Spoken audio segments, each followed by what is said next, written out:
You ready, John? Yep. Welcome, everybody, to NCAA Division II Regional Baseball. South Regional keeps moving on, and today at 1 o'clock, the Tampa Spartans will take on the Albany State Golden Rams. Hi, everybody. Jack Ike along with Taylor Stolworthy. I'm calling this moving game because one team's moving on and one team's moving out after this one is over. It is an elimination game. Both these teams have 1-1 records. The Spartans losing yesterday to Mississippi College, and Albany State lost on Thursday to the very same Tampa Spartans. These two teams have met twice this year, once in the regular season up in Albany, and the Golden Rams came up with a victory, an 8-6 win. The Spartans, though, came back on Thursday in first round play with a 10-2 win. So we are at an elimination game. The winner of this game will play at 5 o'clock against Mississippi College. So we'll see how that game goes. Albany State will be the home team for this game. They are on the field now. The Spartans in their red jerseys will be the visitors for this one. And Taylor, they've met two times already this year. They met just 2 days ago. They're a little bit familiar with each other, but things change, different pitchers and all that. Yeah, certainly will. And both teams know that they've got a tough road ahead. If they win today, they have to take on Mississippi College. And that's why both teams are saving some of their stronger arms for if-needed situations. We're going to see Braden Heidel get his first Spartan start a little bit later today. But Brady Davis, not necessarily the guy you'd expect for elimination game with a 7.87 ERA and a 1.92 whip this season. But one big trend throughout postseason play is there has been a lot of runs being scored. And Albany State were able to capitalize late in the game against Lynn, scoring 2 in the top of the ninth, 4 in the top of the 10th, and I have a feeling we're going to see some more early fireworks. And Albany State did send Lynn home as Lynn lost on Thursday and lost to Albany State on Friday. So these two teams come in 1-1, and we get ready for this game. The starting lineups for Tampa, they will have Jordan Williams leading off, number 19, Nico Saladino batting second, J.D. Urso is in third. Braden Woodburn, the DH, will be the cleanup hitter. Edgardo Villegas will bat fifth. Joander Irigoyen fifth. Mike Valdez is seventh. Cole Russo will bat eighth, and Kevin Karstetter will bat ninth. Brady Davis on the mound, and the lefty will fire. First pitch. We're underway, ball one. As Taylor mentioned, Braden Heidel will pitch for the Spartans. He's got a 1-0 record on the year. And strike one. Davis comes in, and maybe a surprise starter, but as you said, teams are seeing if they can get through this game. He has a 4-5 record, so he does have a fair amount of decisions. Ground ball, base hit. Spartans get the first base runner, and Jordan Williams, who did not get on in 5 at-bats yesterday, leads off the game. Yeah, good to see Williams getting on board. He's been a little cold in the postseason. He did steal his 70th base of the season when he got aboard against Albany State in their previous match. I think he only got on once, however, in that showdown. Yes. And I imagine he'll be running again. Tricky to advance with the left-handed pitcher, though. Definitely. We call him the automatic double. We'll see what happens here. 70-plus stolen bases. They chase him back. They're aware of him. Nico Saladino at the plate now for Tampa. 289 average on the year. Saladino looks at one just a little bit inside. 1-0. Holding Williams in at third, almost on the grass. And there he goes. And he gets a strike call, but he's in safely with the steal. Never even got the throw out. Yeah, Little knew that it was going to be too late on that play, so he just holds on to the ball, doesn't risk a bad throw that could send Williams a little bit further. But crucially, Saladino does fall behind to Davis, and the goal here is at least to get an out if you are Albany State. That one's out into right field. It's caught. Williams has thought about tagging. He might have been out by about 30 feet if he'd have gone. Nice catch by Saavedra. A good take just to kind of stay put. Defensively for Albany State, Davis on the mound. Little is at first, or behind the plate. Justice is at first. Corley at second, Roberts at third, Stevens is the shortstop, Addison, DeLay, Saavedra, left, center, and right. J.D. Urso at the plate. He had a big day yesterday. Base hit here could plate the Spartans' first run. Tampa only scored 4 runs, but it's not correct to say that their offense didn't do a good job of getting on board. They had double-digit base hits, and 3 of them came from J.D. There goes Williams, the throw down to third. Safe. Good throw by Little. Nice tag by Roberts, but he beat the throw and beat the tag. That was a split-second decision over at the hot corner for the umpire, because that was a good throw into third base, but Williams narrowly avoids the tag. Got to give credit to Little, though. He was at an awkward angle. He's dealing with a right-handed batter, so he has to throw around him, and he got that about as close as he could. J.D. fouls it off. We should mention in NCAA play there are 4 umpires, so there was a third base umpire, not like you would see during the regular season where the umpire might be behind the mound to make a call like that. Actually, the second base umpire is playing shortstop right now. 2-1 to J.D. Fouled it off. 2-2. Yeah, there's a pretty wide open hole in between second and short. Yeah. They are very much expecting J.D. to pull it down the line. But He did yesterday. If he can line a hit up that middle, though, into that hole, not only would it give Tampa the lead, it could give him extra bases. Yeah, he put 2 way down the line yesterday. One was a double, one was a single, and he got thrown out at second trying to stretch it to a double. It just caroomed off the wall perfectly for the outfielder. 3-2 to Urso. Woodburn on deck. Davis fires. And that is hit out into left field, going back onto the warning track. Making the catch is Addison, but scoring will be Jordan Williams. Spartans up 1-0 early. Sac fly in the books for J.D. Urso. Yeah, in this situation, you're not always going to be able to get a hit to bring home the run, but with Williams making it from second to third with that stolen base. That's why he scored, yeah. Exactly. It's just good base running from the Spartans, and that's why we called Williams the automatic double, in this case, automatic triple. Yeah, I was talking to the staff photographer, and I said, yeah, we had coined that name for Williams. He goes, he's kind of an automatic triple, isn't he? Said, if he has the chance. Not always successful stealing third, but yes. I think 9 times out of 10, he's going to reach second safely. Yes. You basically have to choreograph the throw immediately if you're the catcher, given just how quickly he can jump and make his way around the base path.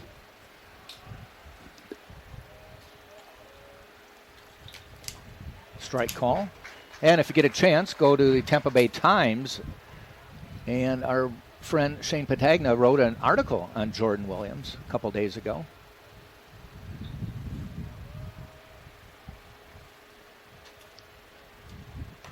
Outside, ball 2, 2-2 with 2 outs. Spartan strike first.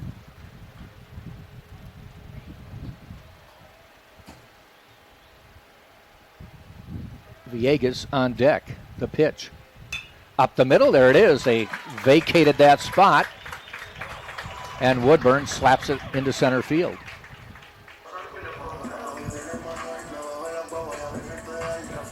"90 degrees already here in Tampa. Wind is out of the southwest at 8 miles an hour. Looking at the flag, it looks like it might be helping anything hit out into left field. Not particularly strong, though.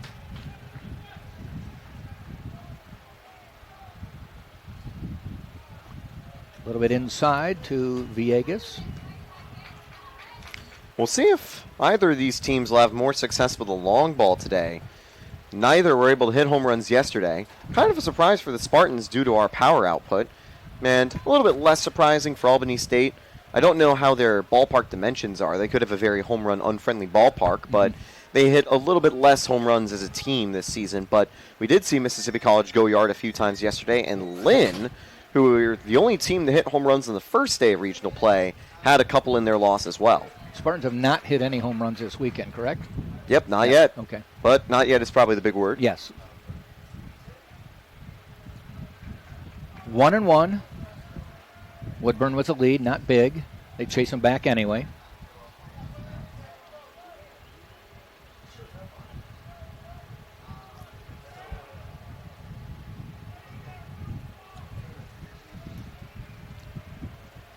Playing Villegas to pull. His second baseman is.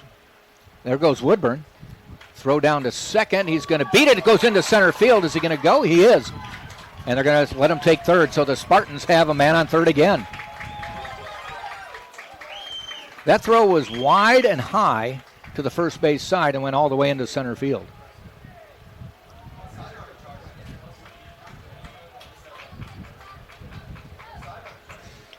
That's why you get aggressive on the base path. If you can force a bad throw like that, you're going to convert. 2-1. 3-1. No, that's ball 4. I think. No, yes. It is 3-1. Okay. He was removing his gear a little bit early. He took all his gear off. It said 3-1 on the scoreboard, and I'm like, but he's taking all his gear off. So he's got to put it all back on. Fortunately, they hold the pitch clock. Yeah, they'll blame the score people instead of Villegas for that. Yeah. Now the pitch clock is going down. It's already at 13. It is 3-1 with 2 outs. Woodburn on third. Davis in the stretch. Now it's ball 4. Repeat. Jose Jimenez's son logging probably a couple miles a game, running to get the bats and equipment, hustle it back to the dugout.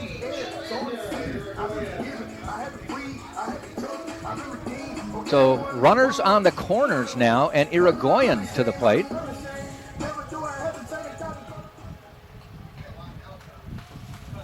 .310 average on the year. Kind of settled in, I guess it's safe to say, to the starting catcher role. That one is hit down the line, right field. It's going to be foul, and that was only about 5 feet foul. It cleared the fence, but it was foul all the way. I got to say, it has been impressive to see Irigoyen step into a team that has had Garavito being one of the Sunshine State Conference's best catchers, yes, and basically relegate him to the 1B role on the lineup.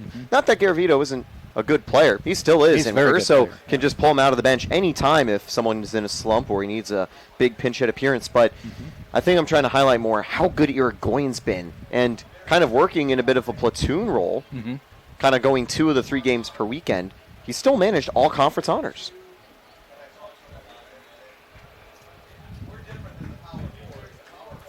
See if Joe considers sending Villegas with Woodburn on third.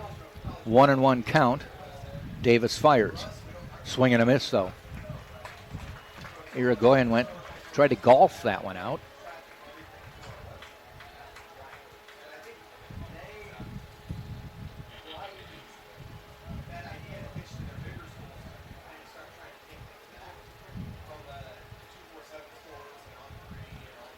Runner goes. They got him picked off. Now let's see if he can score. Here's the throw to the plate. He's in for the run. Spartans 2-0. Heads up play. I would think it was by design to have the runner get off of first and get in the rundown. They did this against Albany State the previous game. It was Mike Valdez at third. They tried to do a sacrifice squeeze to bring home the run. King pulled away from the bunt, and Valdez got caught in no man's land. Right. Roberts had the ball, and he didn't throw it to the catcher in time, allowing him to score. And I think Urso remembered that play, so he said, you know what, why not try double steal? He, of course, also did it yesterday against Mississippi College. Didn't work. Today it does. Strike 3, though. That'll end the inning, but the Spartans do push another one across. We have played just the top of the first. Tampa strikes quickly, leading 2-0. We'll head to the bottom of the first right after this on TampaSpartans.tv.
Bottom of the first we go. Albany State coming to the plate. Their batting order will be Stevens leading off. Roberts will bat second. Addison will be third. Justice will be the cleanup hitter. Corley batting fifth. DeLay sixth. DeLay hit a grand slam home run back on March 18th to beat Tampa in the game up in Albany. Haygood will bat seventh. Saavedra eighth, and Little will be ninth. On the mound for the Spartans is Braden Heidel. And he comes in with an ERA of 6.25, 1-0 record, 7 innings pitched. As we get ready, walked 4, struck out 5. I would imagine, Taylor, that the Spartans hoping to get, maybe 4 innings or so out of Heidel? Most likely. They could many just, as they can, anyway. They could just pivot to a bullpen day afterwards, but if Heidel can go the distance and keep everyone else ready for a Mississippi College showdown if Tampa wins, that's going to be the goal. And Heidel, I know, has previously been a starter. He was out for the start of the season, I believe, recovering from injury. I think he missed some time in 2024 because of it, too. But it's clear to say that he's back ready to go. At first, it was giving him the green light for a win or get eliminated start. Fastball to start it out, inside high, ball 1. Emery Stevens at the plate, 292 average on the year.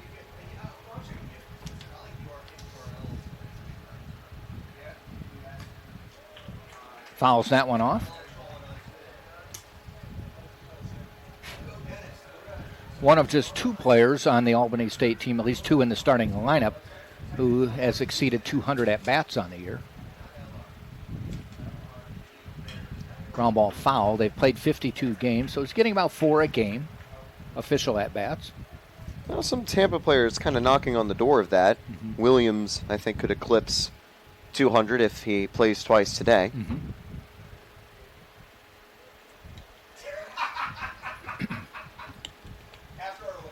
Heidel fires. Ground ball up the middle, gets through. Well, actually knocked down by Saladino, but not enough to get up and make the throw. Spartans defensively, Heidel is on the mound. Irigoyen behind the plate. Russo at first, Urso at second, Carstetter at third, Saladino is at short. Williams, Villegas, Valdez left, center, right. So a couple changes over yesterday. It was Villegas and Ashby yesterday in the outfield. Ball outside, pops away. Stevens heading for second. Here's the throw. He's going to beat the throw.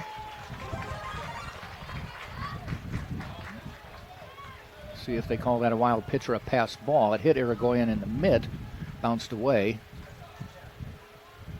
Yeah, it's one of the two, and useful for Albany State. After conceding 2, it's good that with no outs, they're immediately responding with a runner in scoring position. Heidel in the stretch. Roberts at the plate. The pitch. Fastball, a little bit low.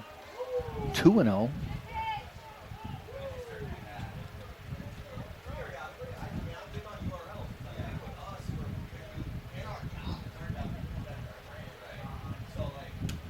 Look back and the pitch.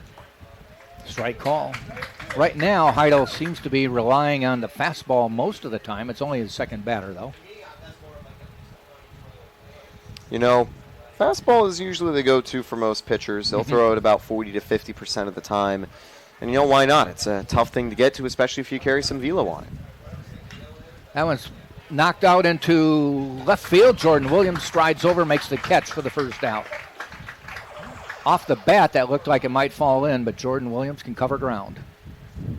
Don't have any velo numbers, unfortunately, on Heidel, and I do wish there was a way we could track the velo on our broadcast, but I know that his fastball carries a little extra oomph behind it, so, and pretty useful to, I think, utilize. Well, I know they have the gun down there. Maybe we can go take a look when we get a chance. Addison, number 3 hitter at the plate. Strike down the middle. If there was someone that could go yard for the Albany State Golden Rams, it's definitely Addison. He leads the team with 12 home runs this season. Heidel is a 6'4 senior from Tampa, went to Steinbrenner High School. Started his career at St. Leo. That one's down the line, foul. It's a bit of a homecoming for him.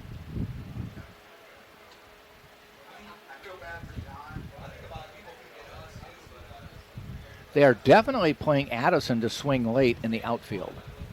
A lot of line down left. Shaded to right in center.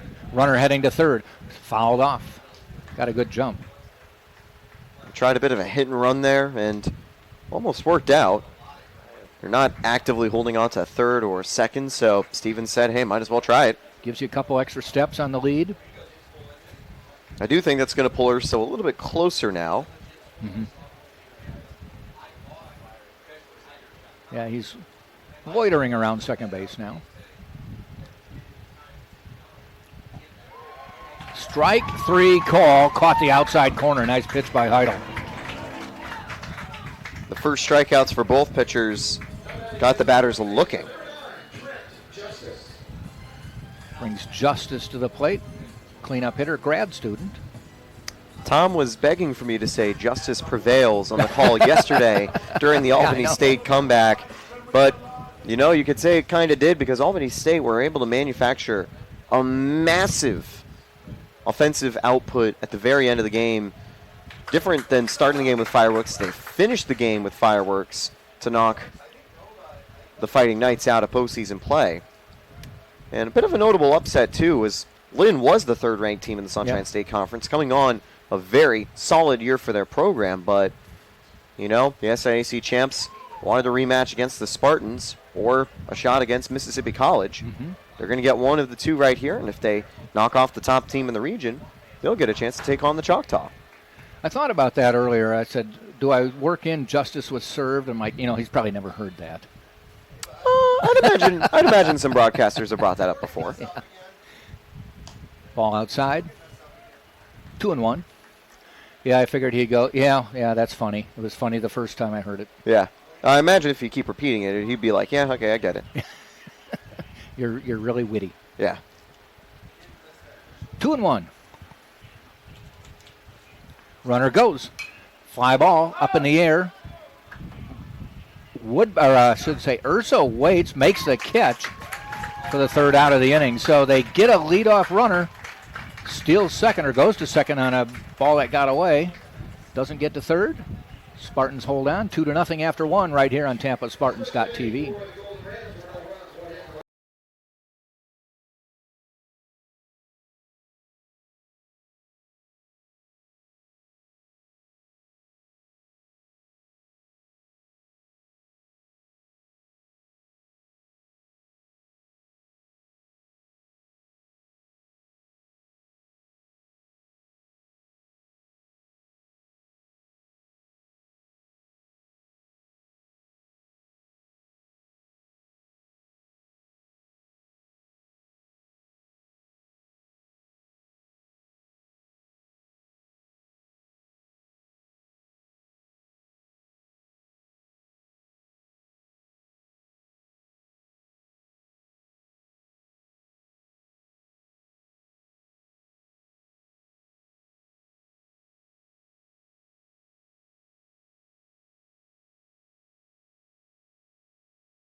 Top of the second inning we go. Tampa coming to the plate.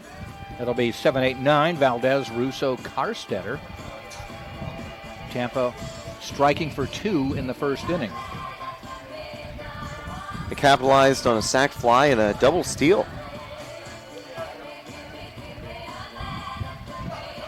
So Spartans already with 3 stolen bases in the game.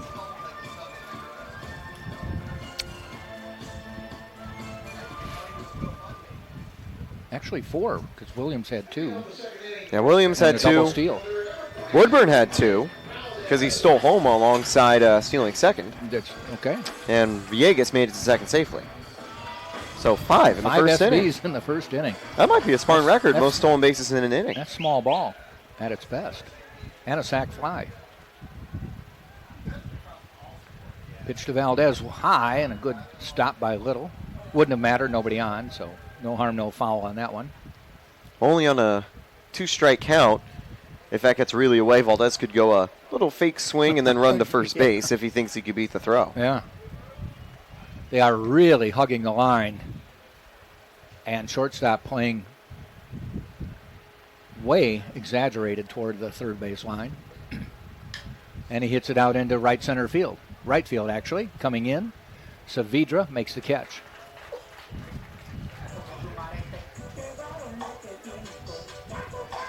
One down, and Cole Russo striding to the plate. You know, when you can get your 7, 8, 9 hitters to be Mike Valdez, Cole Russo, and Kevin Karstetter, you've got some players. Yeah, that just shows you how deep the lineup is. I mean, you know, those players, they have been very good this season, and even if they're not incredible on the stat lines, I know that Russo has been a little bit unlucky for batted balls. He's been able to come up for some big base hits throughout the season. Remember his pinch hit appearance on opening day to bring home to get on base as the winning run. And then they pinch ran Jordan Williams. That's hit down the line. That's going to be probably extra bases. He rounds first, heads for second, bounced off the wall a little awkwardly in front of Saavedra, and it allowed Russo to race his way into second. Extra base hits were hard to come by for the Spartans yesterday. You know, Russo is excited to get Tampa's first one here in the top of the second.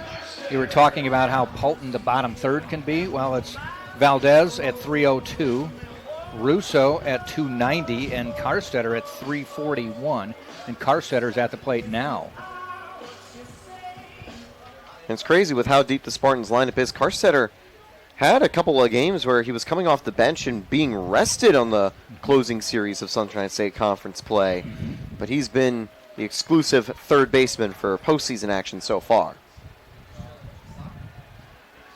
Davis looks back, sees Russo, not too big a lead. Karstetter waits. Here's the pitch. Just missing outside, 1-1. Spartans would love to add on to the lead. Again, they really hug that third base line.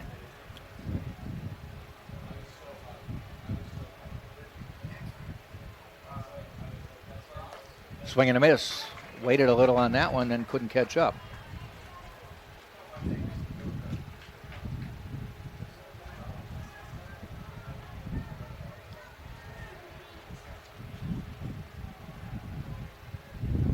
One ball, two strikes. Davis fires. In the dirt, gets away. Heading for third is Russo. They don't try to throw, and he's in. That one just kept walking away from Little, and by the time he got it, Russo was sliding in. Yeah, he might have had a chance to flip it immediately, but it's clear that he wasn't preparing for it, so Russo advances. Sac fly opportunity now for Karstetter. Man on third. That's the third time the Spartans have had a man on third already in this game. First two times they scored. Fouled off.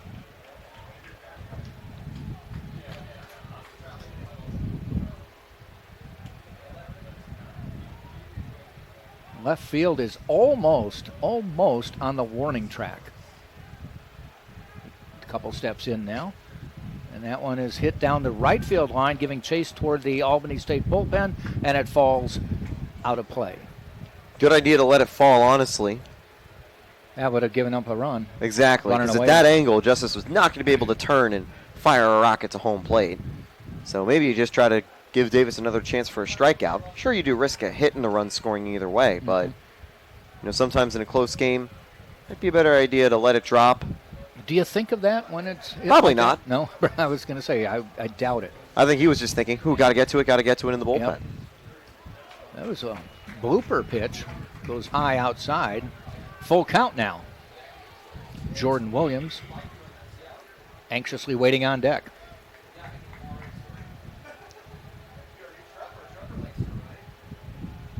The pitch.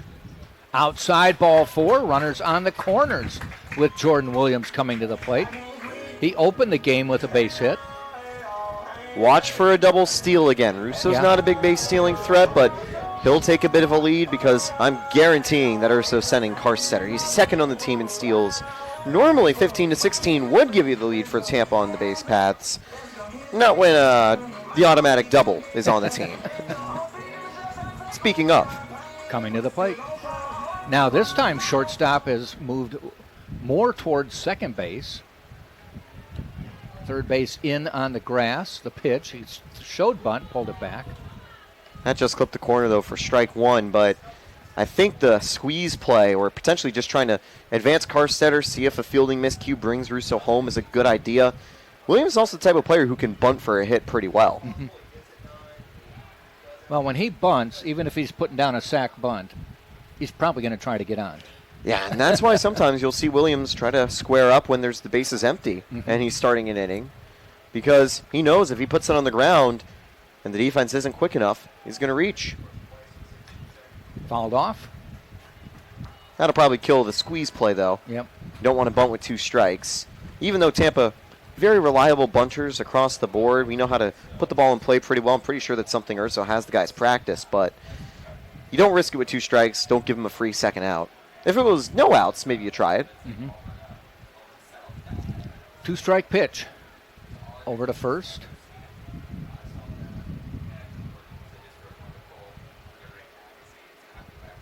Russo on third, Carstetter on first. 1 out, top of the second. Tampa up 2-0 already. Went high for that one. Strike 3. That pitch has caught Williams a couple times this weekend. High pitches in the strike, just out of the strike zone, but up, down the middle, but high. Yeah, the high fastball, pretty effective for some of these arms. And that's a crucial second strike, well, second out right there for the Golden Rams. Saladino now to the plate.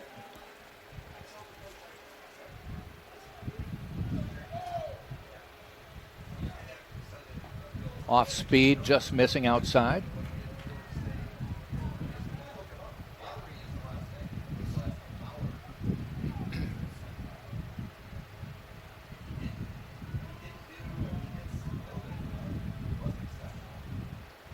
Davis fires. In the dirt, bounces away. There goes Carstetter. They hold the throw, and he stopped partway there just to see if he could get the throw to come down, which might send Russo home. But they held on to it anyway. And that's a smart move there. You don't want a throw that's awkwardly received, giving Russo enough time to start moving and make it safely home. Popped up. Out of play.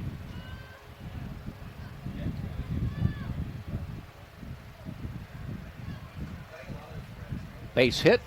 Probably brings in 2 with 2 outs.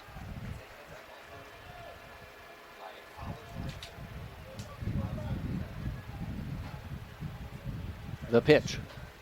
Down the line and falls in for a base hit with 2 outs. Runners are going. They're both going to score. Standing. And the Spartans lead 4-0.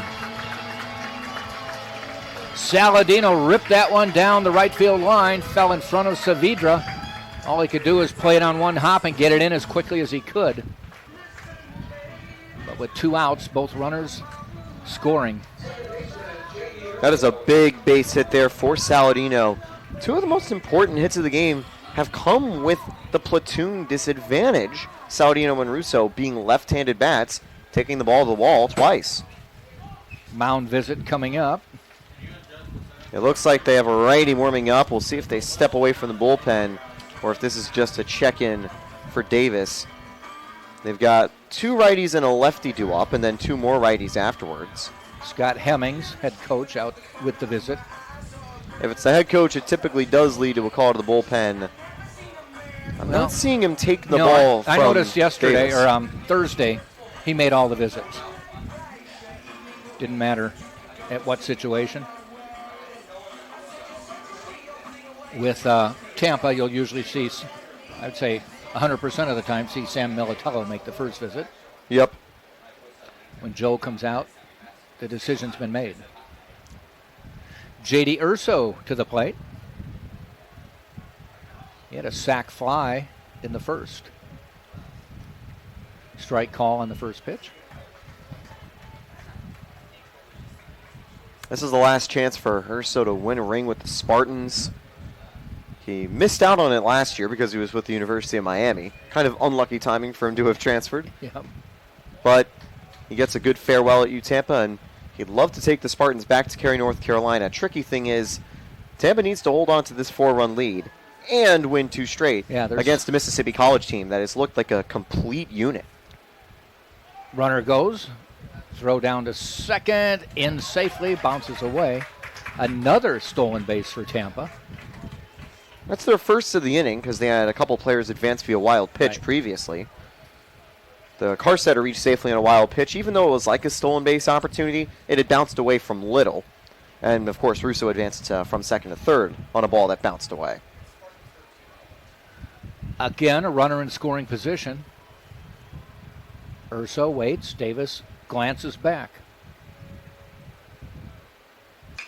Hit out into left field. Is it going to get down? It does. They're going to send him home. We're going to have a play at the plate. Here's the throw. Safe. The ball bounces away.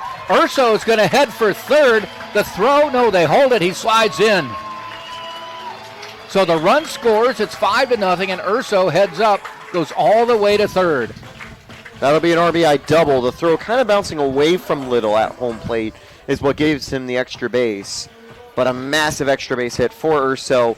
And Tampa responds with 5 runs in the first 1 2/3 innings after being held to 4 by Mississippi College, all of them being conceded by their starter yesterday. This is a big response from Tampa, and they've knocked Davis out of the game. Yeah, he's out. That might just go down as a single for Urso because it was just a one-hopper to the left fielder, but he just never stopped. And he ends up on third. So we're going to have a pitching change. Spartans roughing up Davis. 5 runs, 5 hits, man on third. Why don't we take a break, and once we get the new pitcher in, we'll get you caught up on his stats. We'll be right back on TampaSpartans.tv.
Got numbers on him. Mm-hmm.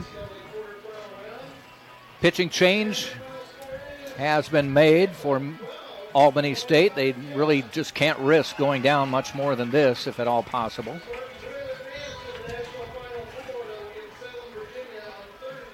We'll see if we can get a score here. The lacrosse team was playing over about less than a half mile from here in an NCAA quarterfinal game. They're taking on the Mocs, and good news for women's lacrosse. They win 12-10. Okay.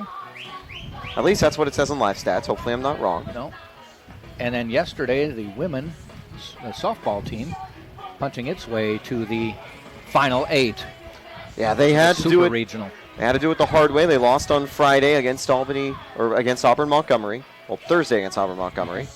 And then they rallied for 2 wins yesterday. They're headed to Chattanooga. Nice.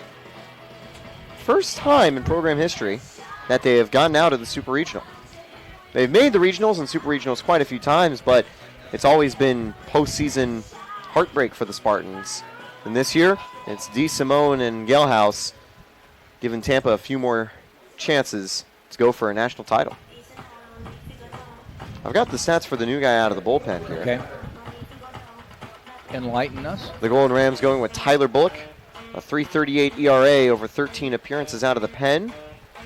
I'm pretty sure Bullock featured against the Spartans previously in a relief appearance. In the March game? On the Thursday game, I think. Thursday, okay. Pretty sure he was there on the earlier matchup. Might have been the player to relieve their previous starter. Braden Woodburn at the plate. Big hit back in the first. Actually, it wasn't that long ago. Batting for the second time today, and we're in the second inning. Ball outside. They messed up the stats on the Albany State website. They don't have any of the Tampa players listed. From their stat page, they have Tyler Bullock listed as Jake Stipp. Aha. In the dirt. So he's gone 3-0 on his first batter. I know he did well against the Spartans in his previous bullpen appearance, though.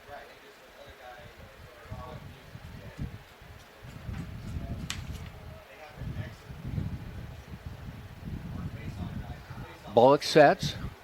Man on third. 2 outs. 3-0 pitch. That one called for a strike. 3-1. Taking all the way.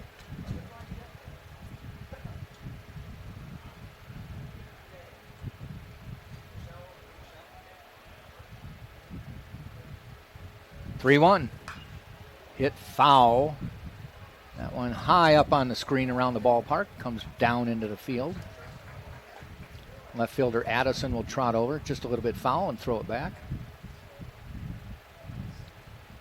Actually, I'm incorrect. He had an inning in relief yesterday back in the 7th. Okay.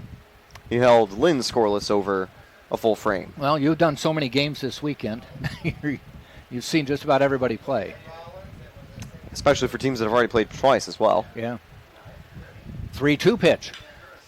Hit out into left center field, going pretty deep near the wall. Home run way up on the fence.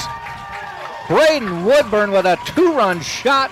Urso scores ahead of him, and the Spartans lead 7-0.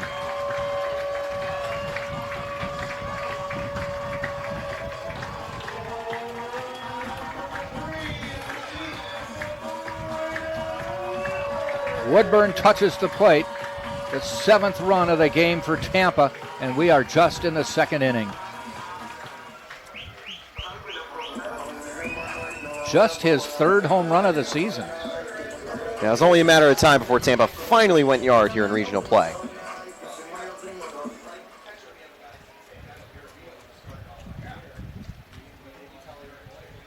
And the pitch now, high pop up.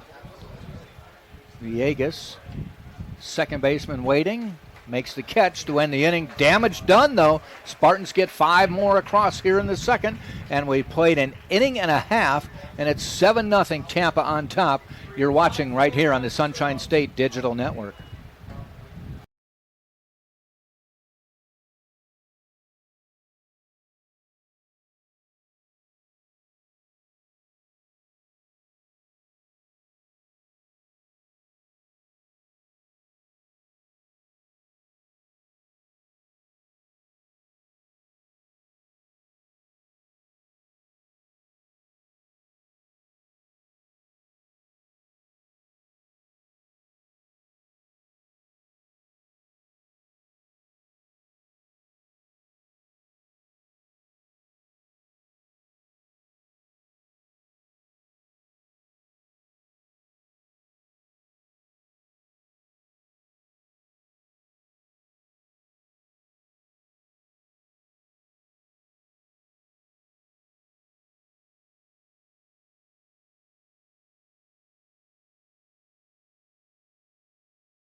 Bottom of the second we go.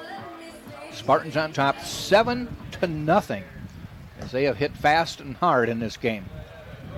It'll be Corley, DeLay, Haygood. 5, 6, 7 hitters.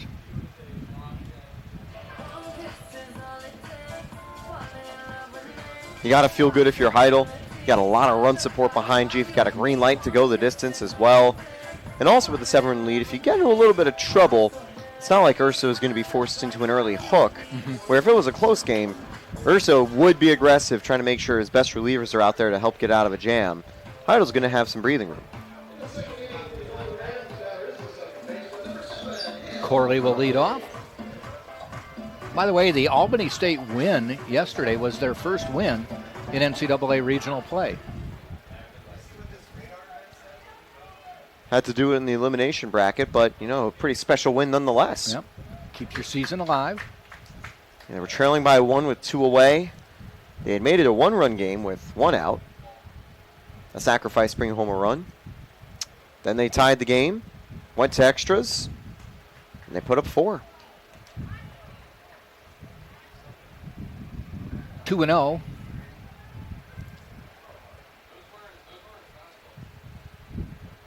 Heidel with the pitch. Tap foul. By the way, Taylor, it is not a Count the Clouds day today. I see a couple. There's about 10 to 15. It's easy to count them. Yeah, still pretty easy. But I also still think it's probably going to be clear all day today. Yeah, the sun is going to be blazing. Explain that. My daughter and I challenged her to a contest to count all the clouds in the sky one day when she was little. We walked out the door and I said, go. She said, there aren't any. Mm-hmm. 0, I win. Perfect. Inside. That's probably just funny to me, though, huh? I think some viewers find it funny at home. They think it's charming. Yes. Yes. Charming and wholesome. Yes. 3-2. Swing and a miss. Gets the K. I think Heidel's job, just pound the strike zone. Make him hit it. And so far, Golden Rams have been struggling to keep up.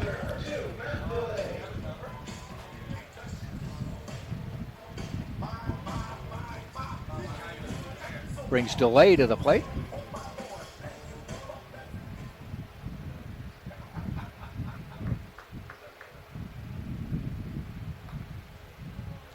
Ball a little bit outside.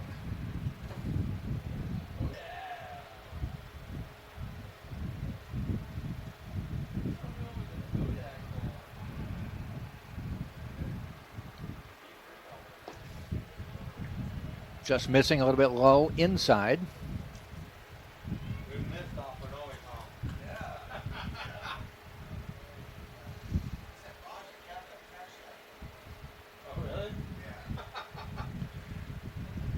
Swing and a miss. 1-1. Albany State's struggled to keep up with his fastball. That's why he sticks with it. Till they prove him otherwise, yeah.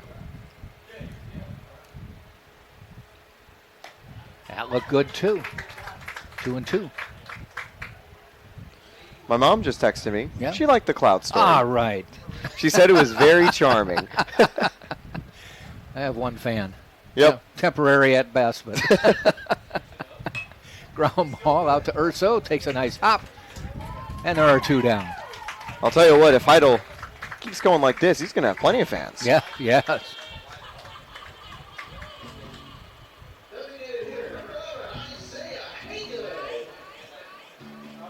Haygood at the plate now.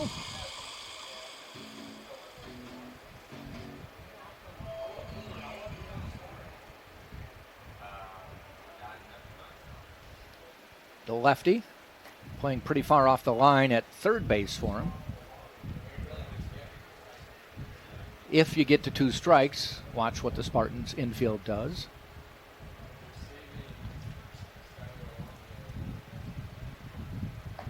Down the middle, strike, 1-1. Yeah, they're shifted slightly, but not super aggressively. Not yet, yep. They sometimes do bring the shortstop over or even flip the shortstop at third baseman and bring them over. Yep. Throw a strike here. We'll see what happens. Okay, there's the strike. And they're going to keep it pretty much straight up. Yeah, they're not expecting him to pull it, but they do have Russo guarding the first base line. Mm-hmm.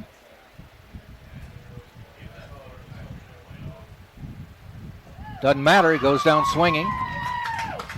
Actually was dropped. They throw it to Russo. Inning is over. So a 1-2-3. We head to the top of the third. Tampa on top 7-0 on TampaSpartans.tv.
We head to the top of the third. Tampa on top 7-0. Just went down and talked to the guys running the radar gun. Heidel's throwing on average 96 to 97. Had one at 100. Ooh. So you were talking about them not catching up to it at the moment. Breaking triple digits.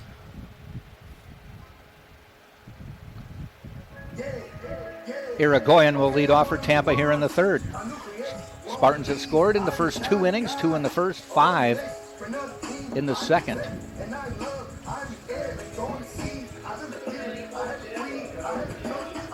They were held to just 4 yesterday against Mississippi College, and they had those runs pretty early on, scoring 2 in the bottom of the first and then 1 in the third and fourth. Oh, and then they actually did score a 5th in the final inning, but... Ground ball, shortstop knocks it down, but it gets away and out into left field. Irigoyen rounds the base, comes back. I would call it a hit. Certainly would, and even though they did retrospectively, I think, add an error from the previous inning, that is the first hit of the inning for the Spartans. The error was one of the stolen base attempts. Probably the throw that got away in the center. Yes. They initially hadn't called that an error, but they have fixed the call. Well, since. It should have been a stolen base, but it allowed him to go to third. Yes. Yeah. Valdez at the plate, man-ons. This is the third consecutive inning the leadoff hitter has gotten on for Tampa. It still did actually count as a steal for Woodburn. Should have been a steal to get to second. He did. It's yes. a steal to second, but to third, he advanced on an error. Yes. Valdez, and first they chase Irigoyen back.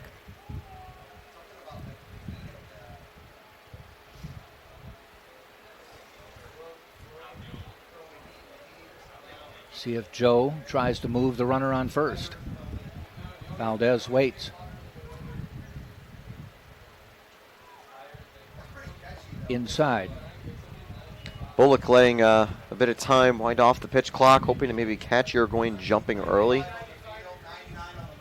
They did have a Spartan runner in a pickle, I think, on a design double steal earlier, where I think they had a pickoff, throw to second, but the runner reached home safely. Back again.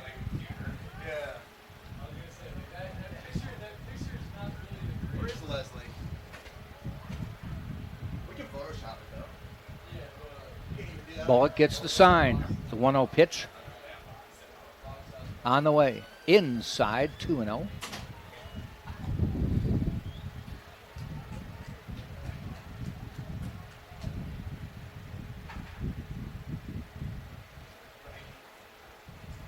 Valdez waits.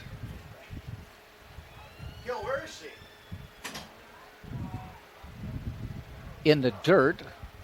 Ball 3. Valdez flew out to right field his first time up.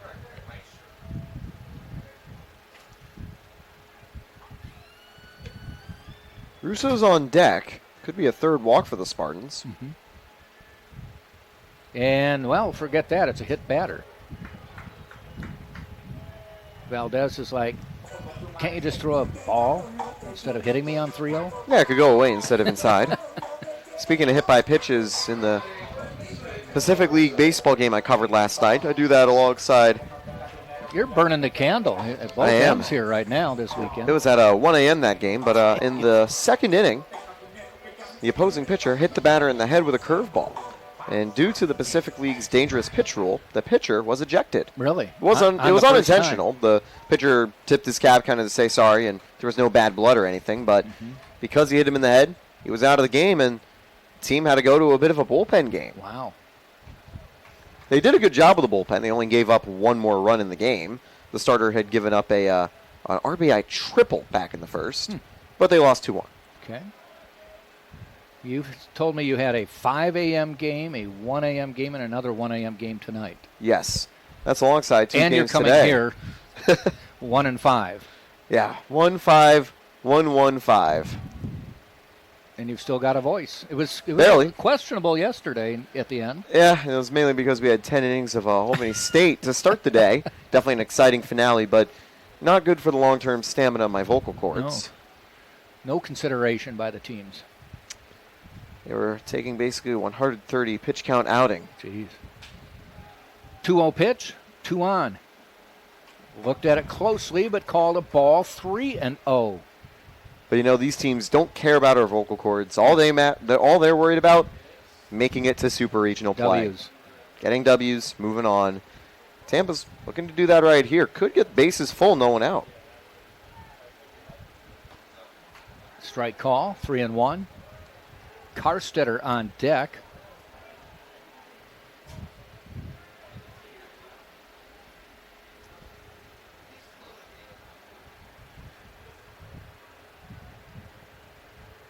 Bullock with a glance back. 3-1. Low.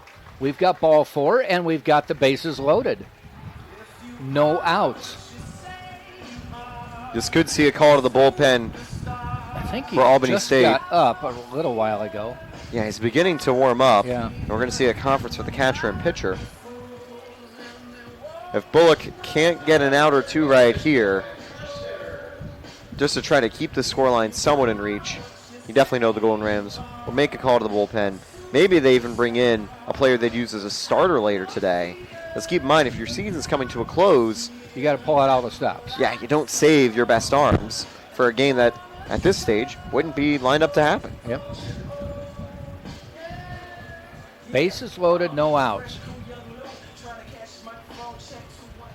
Again, left field pretty deep, way off the line for Karstetter.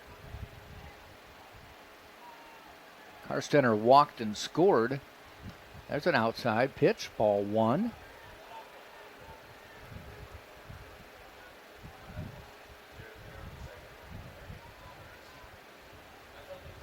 Ball 2. There are no bases available. As Karstetter waits, it's 2-0.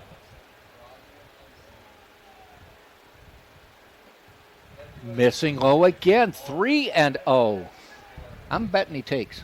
Yeah, I mean, I think if you're Karstetter here, you're leading by 7. Skippy, do you agree? Take him? Yeah. I'd say keep the bat on your shoulder until 2 strikes. Yes. Walked him. 4-pitch walk brings a runner across, and it's 8-0. I glance at the Albany State dugout. Nothing at the moment. Karstetter has now walked twice, scored the first time. Got a couple runners ahead of him now, but we're back to Jordan Williams batting for the 3rd time today here in the 3rd inning.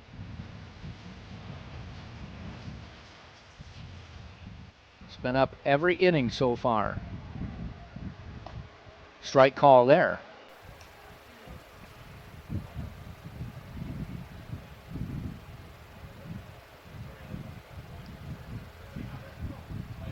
Can really break this game open here. You get double digits, and you're feeling pretty secure. I am. Maybe they aren't. Yeah. You know, you definitely can't afford to get complacent with a big lead, but gives you more wiggle room. Umpire stopped and did something. I don't think he called anything. 1-1 pitch to Williams.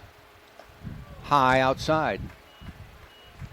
And 2-1 count now for the automatic triple. Got on with that single and stole 2 bases. What he wants to do here then is get a base hit, drive in 2, send the first base to 3rd, so second base is available. May not matter because now it's 3-1. I think Williams wouldn't mind if he saw ball 4 and got on for free. So a single, a hit by pitch. Walked him, back-to-back bases loaded walks, and the Spartans lead 9-0. And here comes a mound visit. Now, that'll definitely be the call to the bullpen. They've got someone walking out. Yeah. You know, 3 walks in a row, including a hit by pitch that you could have counted as 4 walks in a row. Mm-hmm. Bullock's just lost the command, and they got to make a change.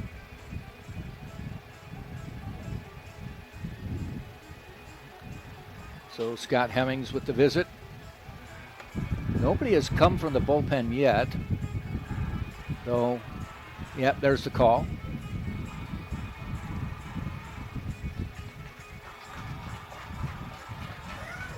Now, it almost looks like Davis.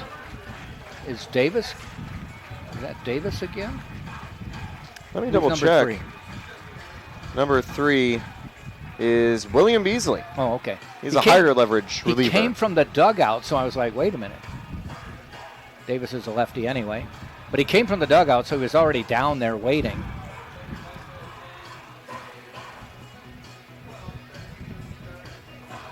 Why don't we take a quick break, and we'll come back when he's ready. We'll be back on TampaSpartans.tv.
So we've got the pitching change.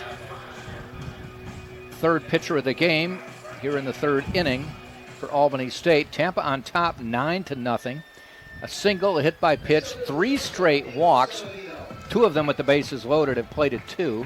And Nico Saladino at the plate. He comes up with no outs and the bases loaded. Williams leads the Golden Rams bullpen with a 1.98 ERA. Colin Leffler and Isaiah Haygood only have thrown 1 inning each this season despite their perfect 0 ERAs, so they're not going to be in the running for leading the bullpen. No. Haygood is actually playing in the field right now, so he would be a last resort.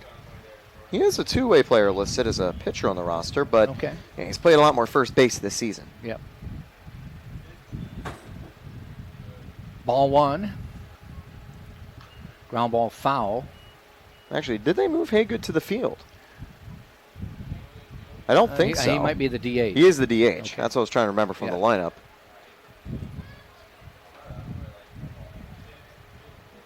So if he does come into pitch, they wouldn't have to change the lineup.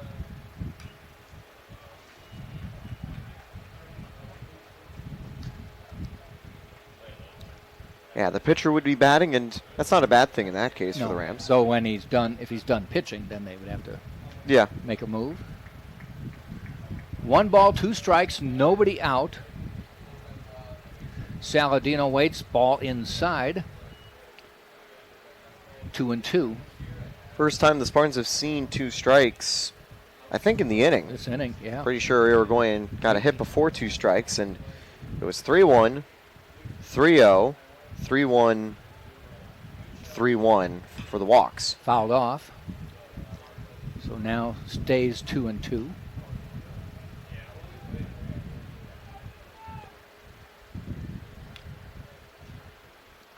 Spartans did beat Albany State 10-2 on Thursday.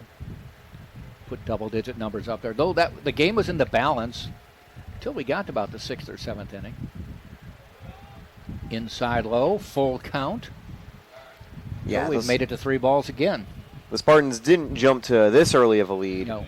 They had a good advantage. Jake Stipp was absolutely dealing on the mound, but it was just a little bit of late offense that helped out Tampa. Whoa, ripped that one down toward the Golden Rams dugout. Foul. We'll do the 3-2 again.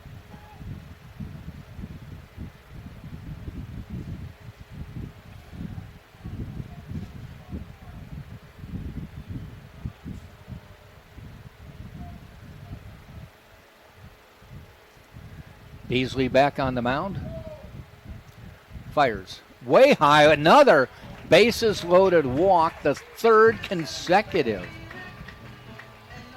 And 4 consecutive walks in the inning. but this is the third bases loaded walk. So the Spartans used the bats in the first and second, and now are just leaving the bats on the shoulder here in the third. They now scored 10 runs on 7 hits and 6 walks. Wow. Kind of vintage Spartans, if you will. Now it's J.D. Urso's turn to bat. Nobody out. Bases loaded, fouls it back.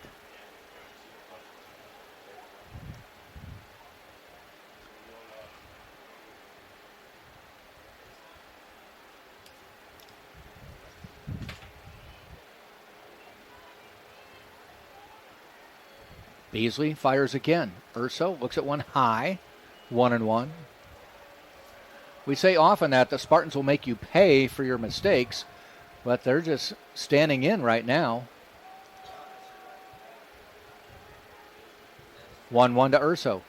Swing and a miss. That's an important 2 strikes for Beasley to get after walking in a run, try to get back in the fight.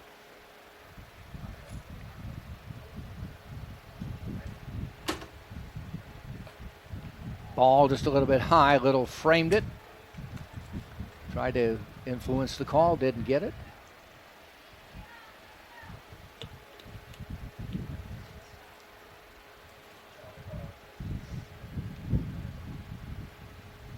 Two-two pitch. Way outside. Again, we go to a full count.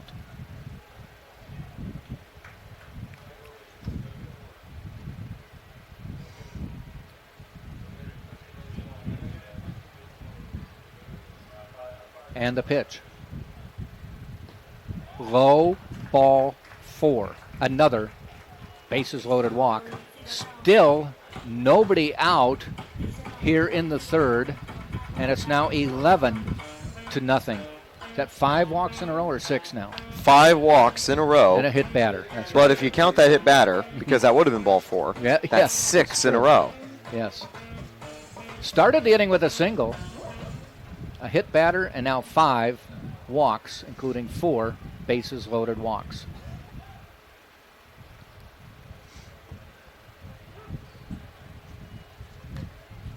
And Braden Woodburn, 2 for 2 today. But see if he can join the non-hit parade here. A double and triple would give him the cycle. He went yard earlier, had Yeah. a single back in the first. By the way, after Villegas, it's Irigoyen who started the inning with a single. Okay. So might have Tampa bat around the order.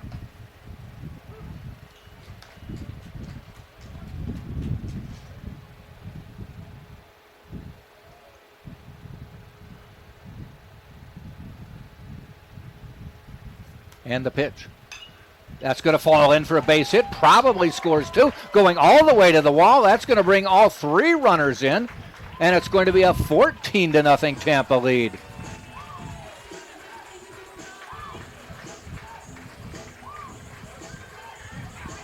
Williams scored, Saladino scored, Urso scored, and Woodburn into second. So now he's just a triple away from the cycle, right? Yeah, now 5 No, he needed RBIs. a single enough. Nope. He had a single home run and now a double. Okay. So he is a triple away from the cycle. Well, the Spartans have obviously broken this game open here with a 7-run third inning, and it's 14-0. Villegas up the middle, fielded. There's the first out of the inning, and Woodburn over to third.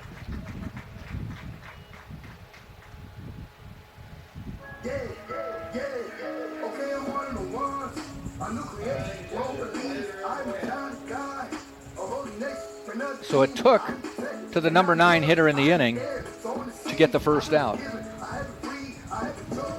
Not ideal for that to happen. By the way, Bullock's final line score sees him surrender 6 runs out of the bullpen, waiting for all the runs he had been responsible for to come home, and they did on that 3 RBI double from Woodburn.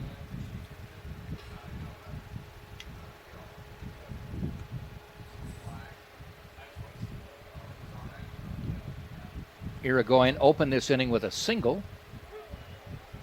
Now 1-1.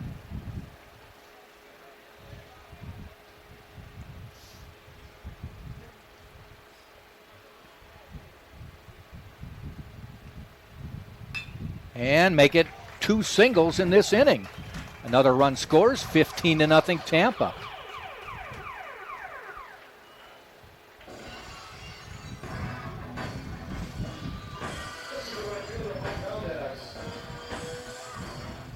Now, I know we mentioned this earlier. At what point do you maybe start resting players? We may be still in the third, but maybe you start resting them in the fourth. I'd imagine, it would be the next inning that Tampa makes a few changes, maybe call to the bench. Maybe get them through the fourth and then do it. If Heidel was instead Skylar Gonzalez, this is where you'd pull him, give him the rest of the day off, and maybe keep him ready for the potential 5 p.m. matchup, because unless the Golden Rams have a miracle, I think it's safe to say, I think we know who's going to be playing at 5 p.m. Yes. Strike call. Ahead 0-2 on Valdez. Valdez got hit by a pitch last time. Scored. One of the 8 Spartan runners to make it around the bases.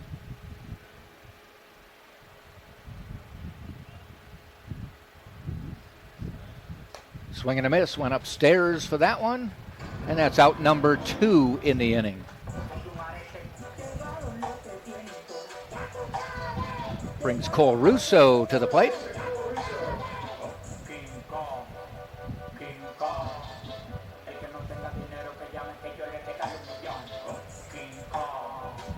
Cole's cousin, is it, on the softball team heading to Nashville or Chattanooga for the Elite 8? Yep, Alexa Russo. The duo both wear the 33. Cole plays first base. Alexa plays third base. Had previously been the second base player for the Spartans, but moved to the hot corner a couple seasons back. Fouled off. 1-1.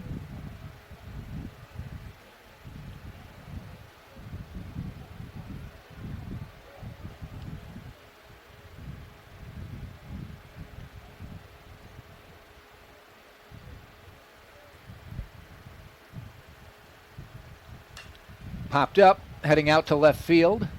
Drifting over is Addison. Makes the catch. Inning comes to a close. Spartans with 8 runs in the inning. And now lead 15-0 after 2.5. We'll be back on the Sunshine State Digital Network.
We move on to the bottom of the third. Spartans have put up a 2 spot in the first, a 5 spot in the second, 8 more in the third, and lead 15-0 after 2.5 innings. Saavedra will lead off for Albany State. Mentioned in the previous frame that you're able to check on Heidel's velocity. He's been sitting 96, 97, topped out at 100. Yes. Imagine he might start to gas pedal it a little bit, though. I think his goal here, make it 6 innings or so, keep the rest of the bullpen ready, because at this stage it looks like Tampa's going to be set for a 5 p.m. rematch against Mississippi College. Yes.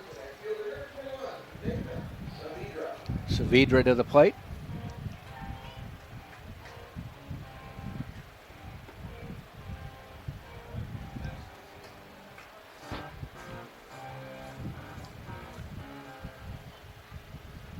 And Heidel delivers. Fastball, call strike.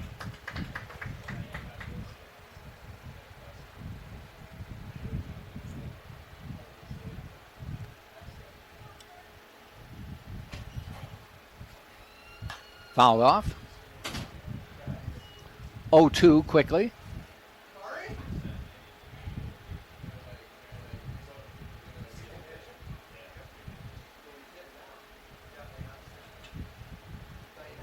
Oh, 2 on the way.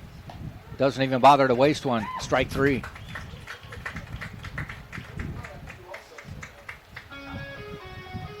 That's 4 strikeouts now for Heidel. I do wonder, with the postseason, I'm thinking Heidel's definitely secured his spot as kind of the SP 3 to 4 of this rotation for postseason play. And should Tampa make it out of this to the Super Regional and maybe beyond, I think we might have a couple more opportunities for Heidel starts. That is, of course, if Tampa can rally for 2 in a row, should they win this game and then take on Mississippi College.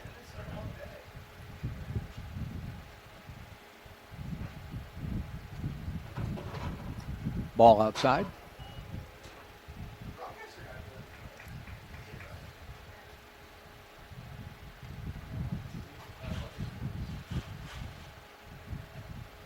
Little at the plate.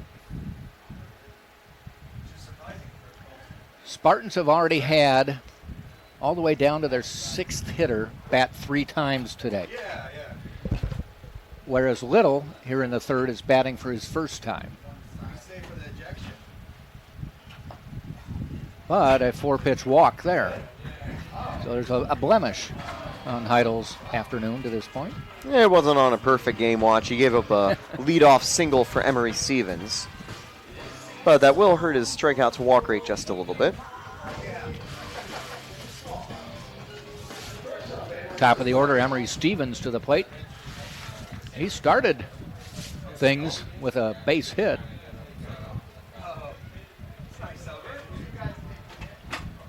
And we thought we've got ourselves a game when the Spartans had put up 2 in the 1st, and he starts with a single to counter in the bottom of the 1st.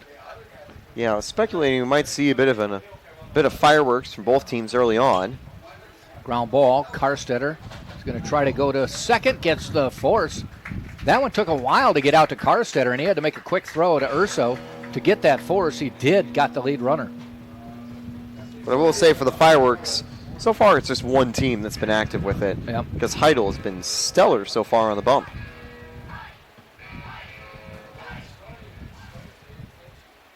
Brings Roberts to the plate.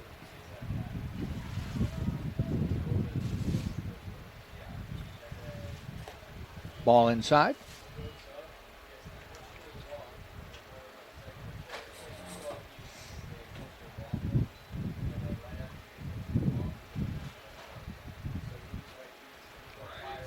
The 6'4" righty fires. Just missing outside. After the disappointment of losing yesterday to Mississippi College, this is playing out probably the best way possible you could, having to play this game. Takes a little pressure off. It's not going to be more than likely. I know we still have 6 innings to go, but it's not going to be more than likely an intense game from this point on. Yeah, it would take a bullpen collapse from the Spartans for the Golden Rams to really get back into the fight. You'd rather it be a bit of an anticlimactic matchup here because there's going to be 2 tough challenges ahead. Yes. Mississippi College went up against one of the best pitchers in D2 this season and the Sunshine State Conference Pitcher of the Year, C.J. Williams, and they put up 7 against him. Ground ball fielded by Russo. He's going to take the out at first to end the inning. We have played 3, and it is a 15-0 Tampa Spartans lead. We'll be back right after this on TampaSpartans.tv.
We head to the top of the fourth inning. Tampa on top 15-0. A new pitcher coming in for Albany State and a new broadcaster coming in to take you through the fourth, fifth, and sixth.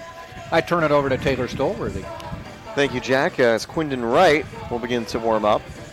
Boasts a 6.86 ERA on the season. The Golden Rams have a 5.21 ERA as a pitching staff. That number might increase by a couple points if Tampa keeps the offense rolling. Spartans are ahead 15-0 in this win or go home elimination bracket matchup. Definitely we're expecting something a little bit closer after Albany State had a great comeback victory against Lynn yesterday. But it's Tampa that has taken the momentum early. And now are 2 potential victories away should they get the final 21 outs. And well, actually 18 outs. 18. And punch their ticket to the regional final. Spartans are the visiting team in this game. I think there will be a coin flip with them and Mississippi College. Will they go to a coin flip? Because the Spartans were the home team the first time they played. I don't know if they automatically flip-flop or. Yeah, that's what I'm not sure. Because Tampa was the road team here. I don't know if they'd be road twice in a row. Either way, it's still the Tampa Spartans ballpark. Just affects the batting order. We have an NCAA official over on the other side of the press box. I'll see if I can corral him. It'll be Karstetter, William Saladino due up. And Tampa not making any changes yet. That is something you speculated, Jack, that they might do so a little bit later today. I think get through the fourth, maybe the fifth. Batters get a little bit less fatigue than pitchers, though, so right. You definitely can afford to leave them in for 9 innings if you want to. Ooh. That almost hit Williams. The count goes 1-1.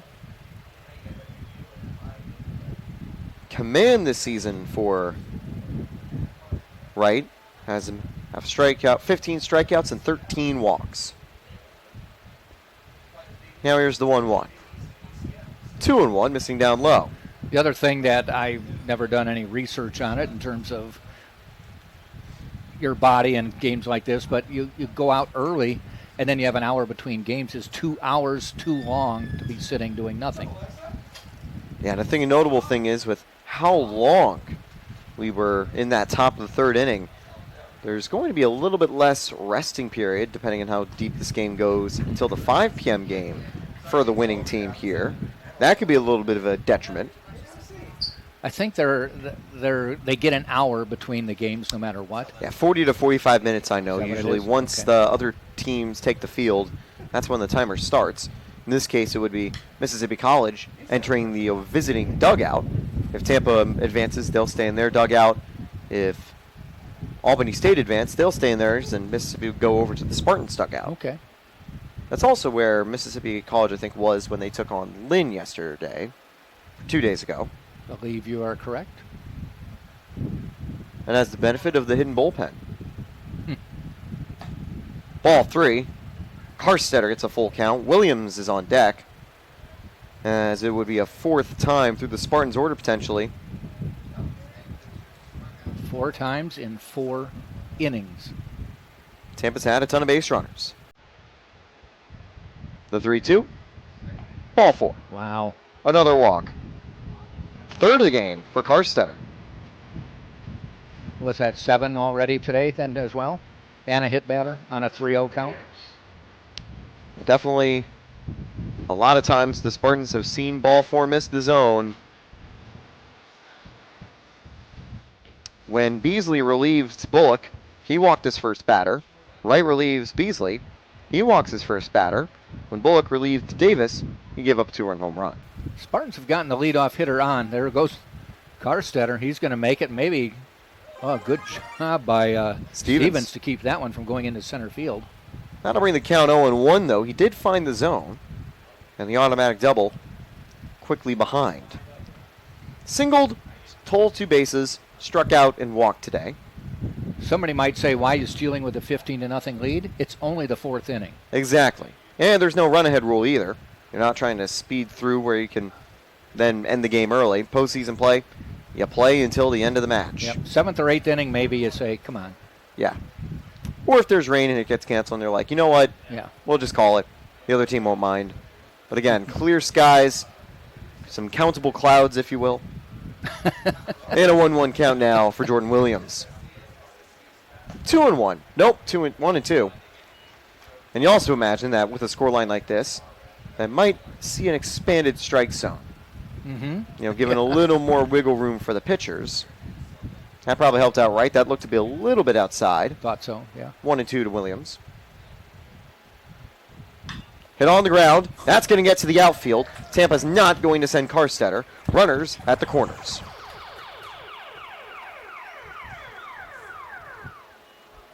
So Jordan Williams bouncing back nicely in this game, now 3 for 4 on the day.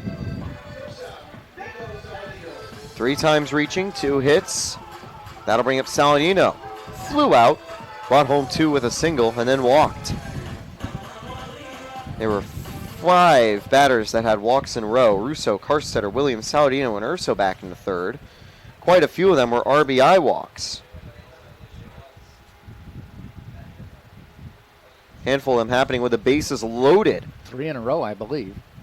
4 in a row, actually, with them loaded. And then, after that, Woodburn cleared the bases. With a 3 RBI double.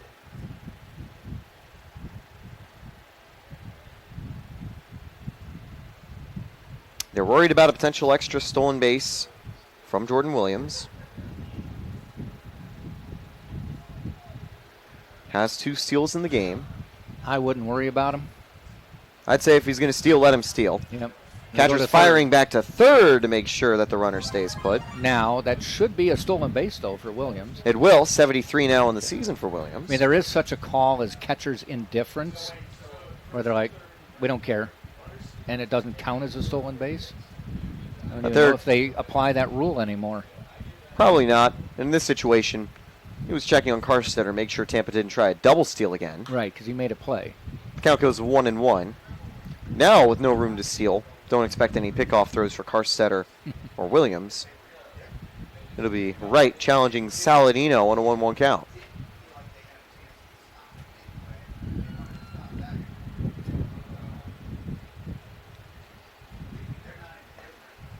Missing 2-1.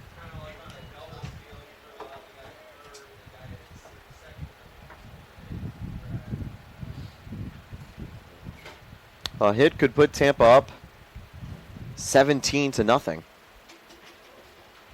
Definitely keep an eye on this. Could be one of the few times the Spartans break 20 runs in a ball game. That one's carrying to the warning track, and that'll fall at the wall and bring home 2, a ground rule double.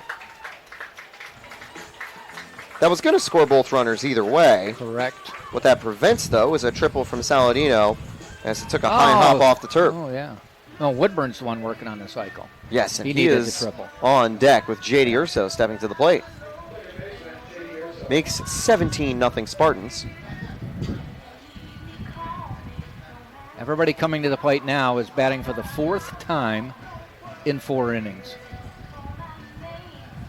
This reminds me of that Spring Hill Tampa game in the postseason here at UTampa before. SIAC champs struggling against the Spartans.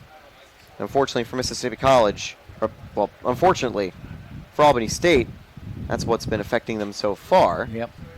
Wonder how the Choctaw are feeling seeing a resurgent Spartan side like this. Yeah. Strike 1, that falls right down the middle for J.D. Urso.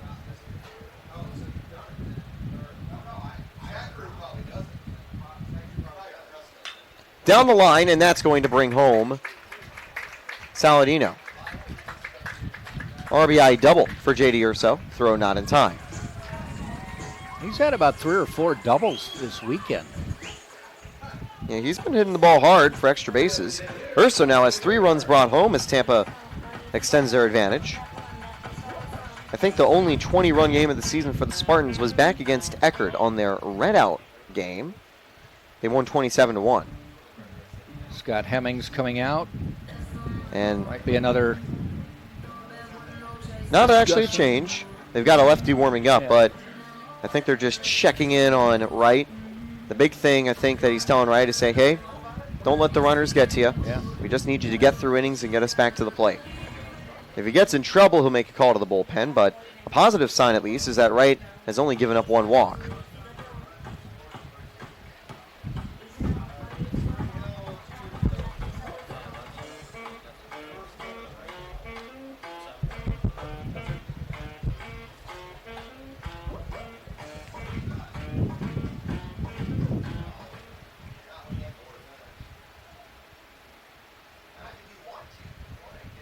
Runner on second, no one out still for the Spartans. Oh, Ooh, first pitch almost hits him. And it's the man chasing a cycle, Braden Woodburn. You imagine if he hits one to the gap, Hurst will give him the green light to go to third.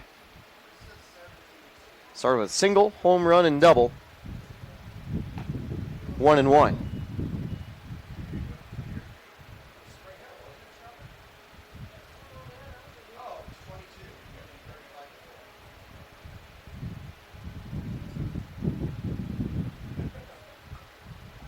That one missing inside. keeping him 2-1. inside. One was a strike. He's trying to make sure that Woodburn can't get to it cleanly. Woodburn's brought home 5 RBIs today, the most for the Spartans offense. There are multiple Tampa players with multiple RBI. That's going to miss 3-1. Villegas on deck. He's the only Tampa player without a hit so far. Well, him and Valdez. But he did reach base with a walk back in his first at-bat. And Woodburn sends one to deep right field. Trailing. That's going to be gone. See ya. A few feet shy of a potential cycle, but I don't think Woodburn minds because that's his second home run of the day, his 7th RBI of the day. And Tampa has already scored 5 with no outs here in the top of the 4th. 20 runs, 13 hits. It is the second Spartan 20-run game of the season. I do wonder how that post-game team talk was from Coach Joe Urso after their 13-5 loss yesterday. Yeah. Whatever it was, I think it's safe to say it probably worked. He made his point. Trying to see if there are any Mississippi College players here in the stands. Their game against the Spartans scheduled to start at 5. I think they're... Now, of course, it's not technically against the Spartans yet, but Yes. I don't think Tampa as a team have ever surrendered a 20-run lead. That would be one for the books. Hard enough to surrender a double-digit lead, Yep. so you can kind of pencil it in. Our right recover here against Villegas, missing 1-1. That makes it 13 hits for the Spartans. They've only left 2 runners on base so far. Now the 1-1. And Villegas misses ball 2.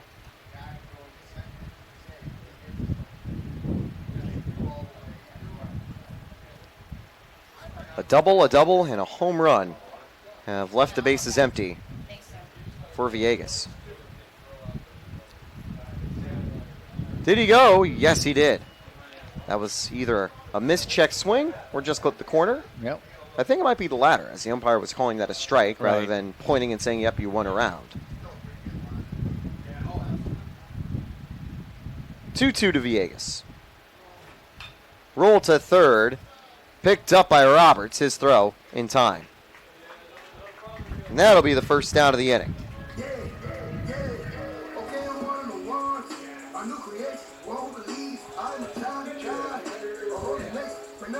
That is going to bring up Yoander Irigoyen with Valdez on deck. Irigoyen, an RBI single back in the 4th, got on board in the 3rd inning. He was the first batter of that new frame. And he'll line one to center field. That's going to take a hop in front of Delay. 3rd hit, 3rd single for Irigoyen. You know, we talk about Heidel going as long as he can, but he sits for a long time when Tampa's at the plate so far this game. And that definitely does kind of get to you as a pitcher where you have to kind of get loose again, re-warm up. You also do wonder, once he hits 5 innings, is Urso going to say, hey, now we'll go to the bullpen, go to the long relievers. Imagine Eli Thurman could see an appearance again. Maybe Ethan Brown or Logan Wash. Urso might be inclined not to use them, though. Might try to find someone with just who can locate strikes easily. Wash and Brown are good pitchers.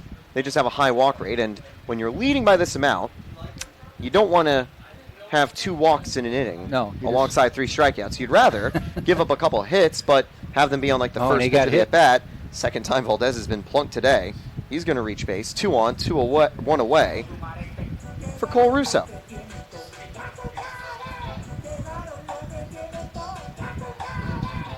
A walk, a flyout, and a double.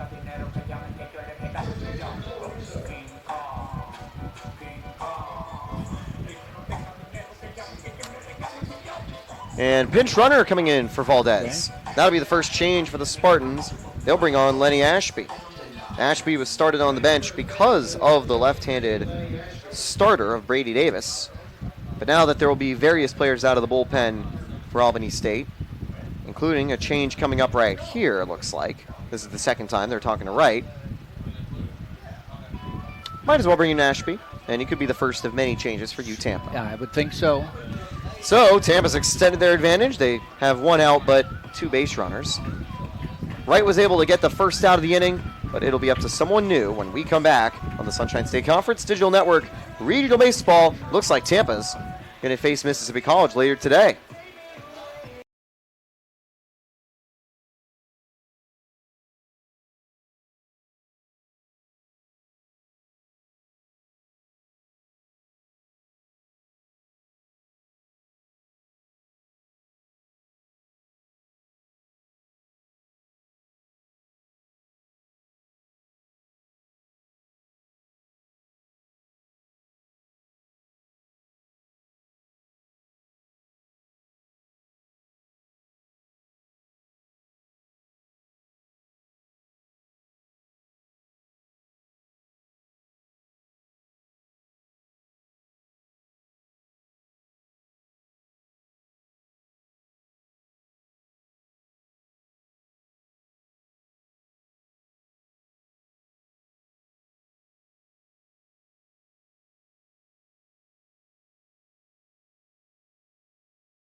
Thank you.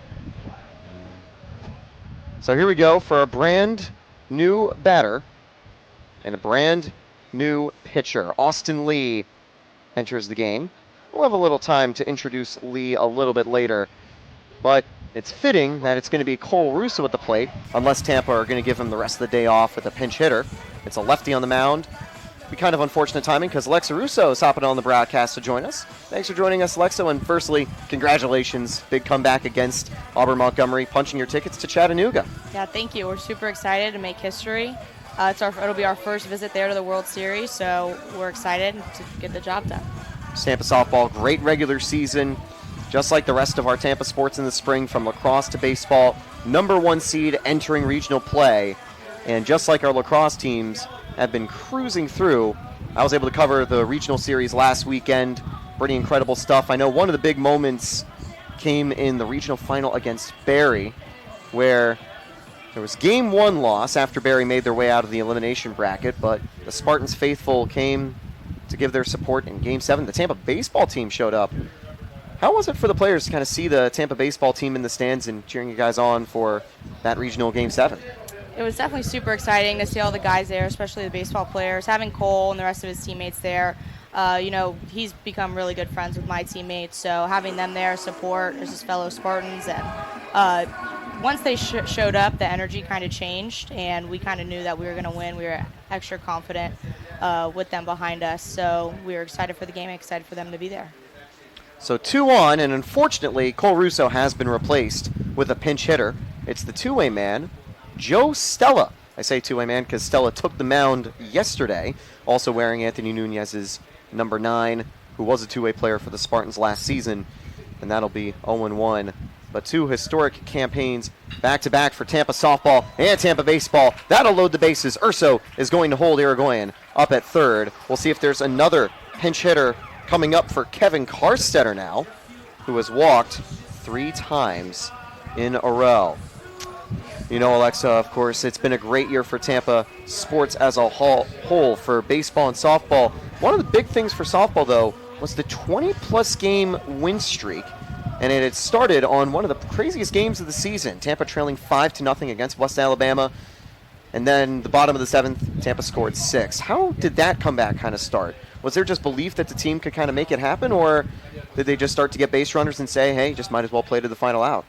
So we always try to fight to the final out no matter what, and that being that early in the season, it kind of set a precedent for us later on in the season. And coming back 5-0, it just proves that every person has a role, and that came to play during that inning. So especially doing it in the bottom of the seventh, it was a big confidence boost for our team. It definitely brought us all together with not one person's going to change the game, but it's going to take all 24 of us. It took pinch hitters, base runners, even the dugout's morale kept us up. So just with something like that it's that big, it definitely takes all 24 of us to win that game. So Karstetter, who stayed in the game, is going to get a 2 RBI double, make it 22-0 Spartans. But I definitely think the Tampa softball team kind of was able to take that comeback momentum and then really use it for a lot of those other matchups, like part of that win streak. And then, of course, kind of having to deal with a comeback in the regional final series as well. Well, actually in the super regional series against Auburn Montgomery, because it can be tough to lose the first game of that as Jake Griffith steps up as a pinch hitter. What was kind of the feeling of the dugout kind of leading into that pivotal game 2 where Gale House was able to shut down the Warhawks and set up game 3 where then Tampa shut them down again?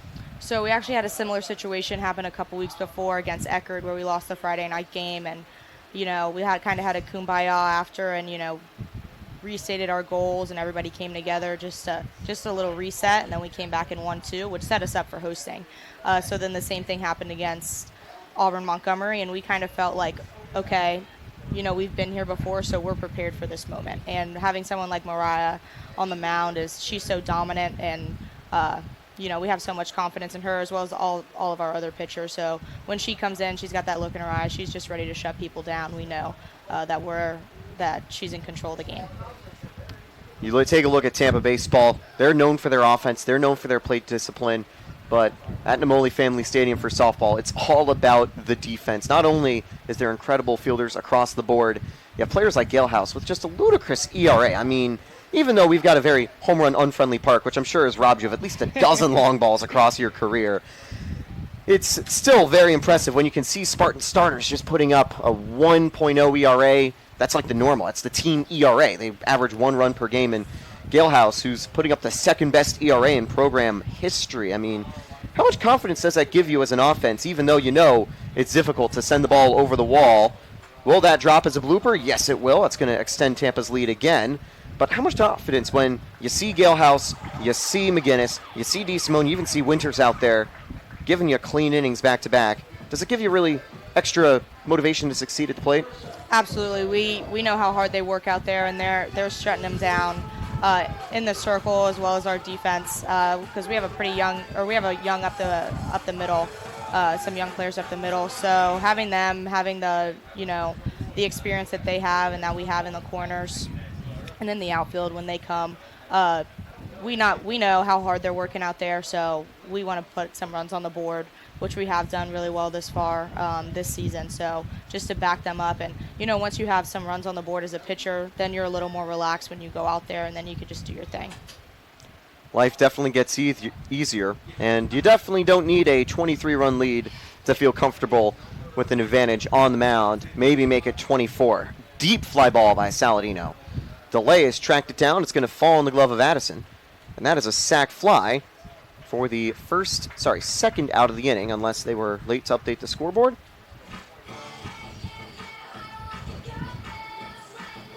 That'll be another RBI for Saladino. Here comes a player off the bench for J.D. Urso. Runner on first. 2 away now for you, Tampa. But yeah, I think now kind of mentioning is back to what you said as well. Got some young players on the team as well. Thanks to a lot of the COVID years and some of the extra redshirting, graduate student rules, there have been players that have been on the team for a long time, including yourself, being able to pick up some incredible career records sometimes, being on all-time leaderboards. But how do the younger players, I think, feel looking forward, knowing that some of the veterans are going to be leaving next season? Some of the mainstays of Tampa softball for almost a half decade. Players like Gale House, I think you as well, they're going to all be missing next season. Is there optimism for the future? And obviously they're going to be upset that you guys are gone, but is there confidence that Tampa can rebound next year as they finally end the frame? Absolutely. I mean, there's great chemistry on the team, and those girls go out and work, and they do their job. It's definitely a different era of Tampa softball, which I'm happy about. It's we're having a lot of fun. We're scoring a lot of runs. We're pitching great, but they're definitely going to do great next year and the following years after. The good thing about us is we have a lot of depth, and whoever we put on the field, whether it's a starting nine or not, I have full confidence that they can get the job done, and they're there to stay and there to win and maintain the winning history of the program. That'll be exciting to watch. But, of course, before we jump to next season, Tampa's got a chance to chase the national title. Thanks again for joining me, Alexa, and best of luck next week in Chattanooga to try to bring home the title for the Spartans for the first time in program history. Thank you. So, it'll be Heidel staying on the mound. That was the top of the fourth. Tampa casually puts up 9 runs. We'll be right back in the bottom of the fourth.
Well, we've got quite a few changes for the Spartans. I brought my scorebook trying to keep track of the game. That was a mistake, as I already had to fill out the entirety of the 5th inning on offense, as Tampa had been batting around the order a couple times, and I'm going to put the pencil down and just enjoy the show. Braden Heidel continues ball 1 up high. It's Addison, Justice, and Corley due up for Albany State. If you thought the top of the 3rd inning was crazy, well, the top of the 4th was something extra. Tampa now with, I think, 17 hits on the game as the count goes 1-1. They now make it a 24-0 advantage.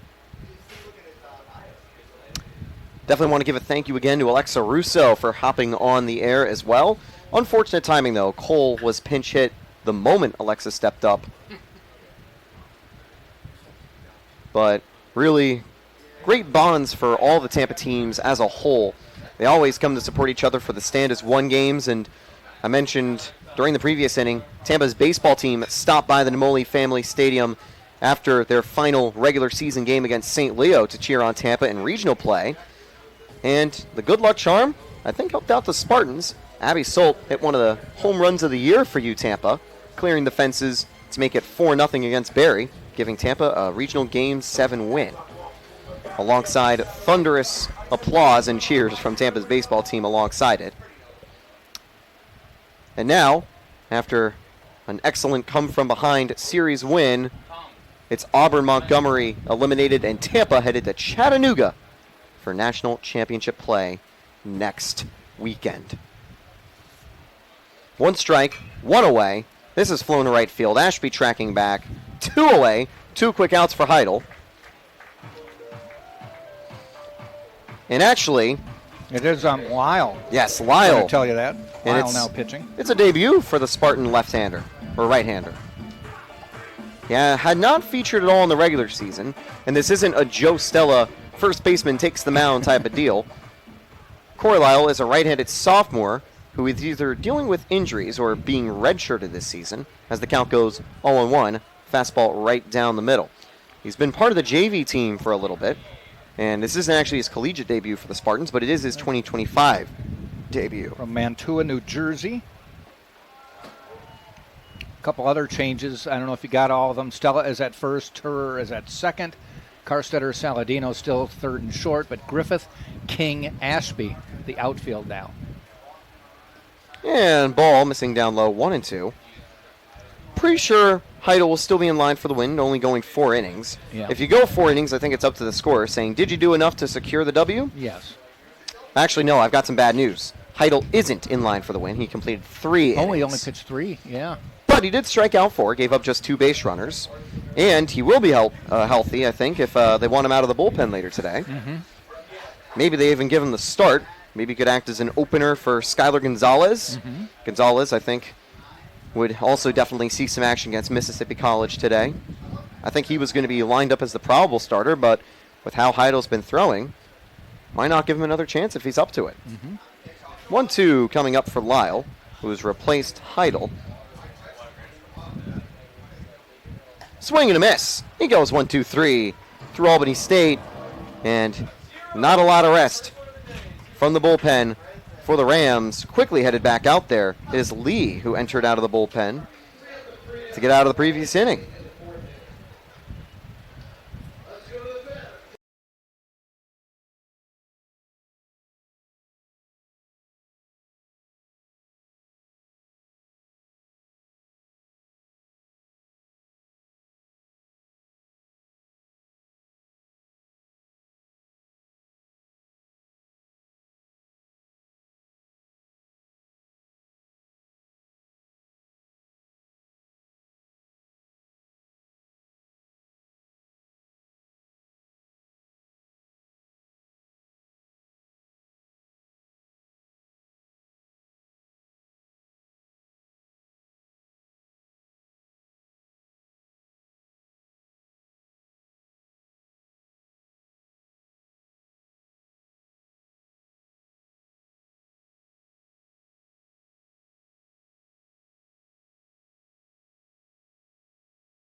Yeah, my scorebook, unfortunately, was not anticipating an 8-run inning. Try to be us. Now, the last time I brought a scorecard, I think, was the Eckerd matchup.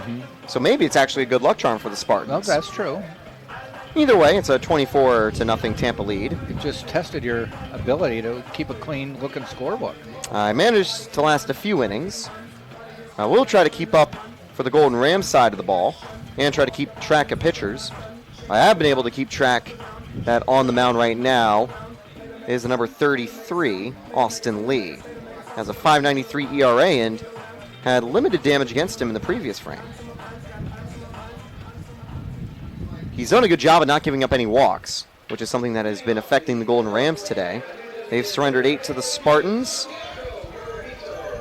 Tampa's seen over 25 base runners in just the first 4 innings. Wow. Here comes Garavito, unsurprisingly off the bench for Irigoyen.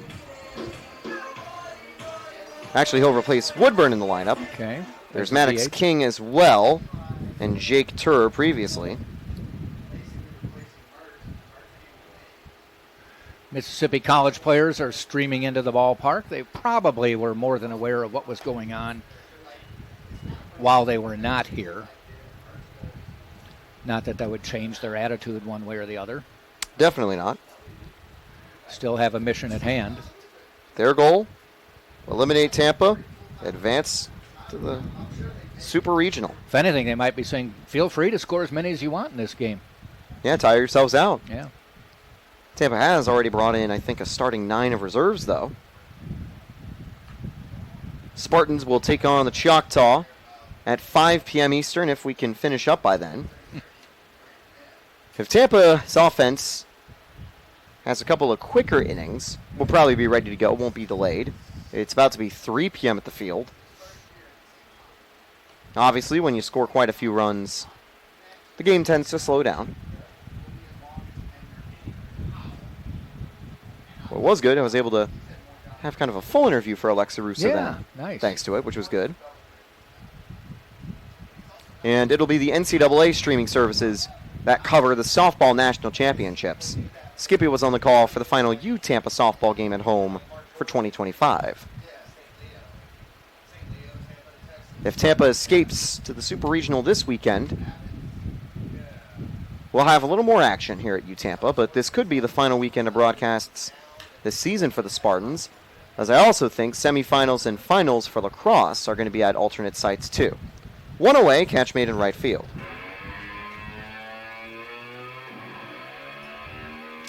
Bad news, by the way, Woodburn out of the lineup He's no longer in the chase for the cycle. Well, it's his fault for hitting a home run his last time up. Exactly. Needed a little bit less power on it. Yeah. I personally would have kept him in to give him a couple more chances for the cycle, but I think Woodburn's fine. A lot of the Spartan players, they like to see their teammates get the opportunities when they don't have as many chances at the plate. Had he tripled, that would have been amazing that he hit the cycle in four at-bats. Innings. Yes. That's going to be strike one in the outside corner. Now at the plate, due-up was Maddox King, but it is Maddox King. Yep. I thought he was a left-handed hitter. Nope. Then I was mistaken. No, that's okay. 1-0 from the lefty. And I think that's safe to say we might be seeing John Bennett employ a slightly larger strike zone because that one looked very far outside. Almost have just clipped the corner. And King's not going to fight City Hall. No. Here comes the 1-1. Actually 0-2. Swing and a miss. 1-2, so they actually did call the first pitch of the at-bat ball. Thought it was a strike. King comes back. Now he's standing there like, am I out or am I batting? And that was 3 strikes. Strike 3, yeah. Even he wasn't sure. Yeah, because the scoreboard was a little confused. I had it right. Mm-hmm. They had it wrong. They didn't ask. That's going to be the first strikeout out of the bullpen for Lee. Lee is doing a good job of getting through some innings for the Albany State defense. Top of the 5th, Tampa the visiting team today. And by the way, I did confirm they will be the visiting team tonight at 5. They were the home team against Mississippi College in their previous matchup, so the Choctaw will take the bottom of the scoreboard once again. They aren't going to take the Spartans' dugout, I don't think. No. They'll move over to where Albany State is, unless it finishes 25-24. We'd have to change sports, I think, in the middle of the game. Tampa doesn't have a football team, so that would give the Golden Rams a good opportunity if we switch to the gridiron. Up the middle, base hit. No chance for anyone to get to it. Irigoyen does stay in the game for the Spartans. Garavito moving to the DH position, replacing Woodburn. Allows Irigoyen. That we might see another catcher get some more, just to get him some innings. Yeah, and I imagine as well there could be a couple changes extra later on in the lineup. Yes. Could see players like A.J. Graham enter the game. Sometimes Tampa even makes double substitutions. That's how deep our roster is. 1 away, 1 aboard for U Tampa. And now that will bring up Lenny Ashby. 2 away, actually. Or they start with a flyout. They then had a strikeout. So it should be 2 outs. And that'll be strike 1. We'll update on that on our scoreboard, unless the auto scoreboard undoes it. Yep, unfortunately, we have an auto scoreboard that is incorrect. We got 2 outs yes, here. 2 outs in the inning. 24-0 Tampa leads. Could be the first time the Spartans don't score in an inning. Ball gets away, and that's going to allow the runner to advance. You know, you're getting a lot of pinch hitters, players coming into the game. It's hard to tell them to not take it so seriously and just let's get through this game, because they want to get out there and show that what they can do as well. Especially if you're a young player looking to prove and you be a starter next season. Mm-hmm. How do you do that? Well, with a big postseason base hit or plate appearance. Yeah. There you go. Ashby down the line. That'll score the runner. Tampa's going to just let him go home. No reason to hold him up. Is Ashby thinking 3? Nope, he'll stay standing double. Gets an RBI. I don't think he'd have held him to a single, but Saavedra had a little difficulty corralling that ball and throwing it in, allowing Ashby to go in with a stand-up double.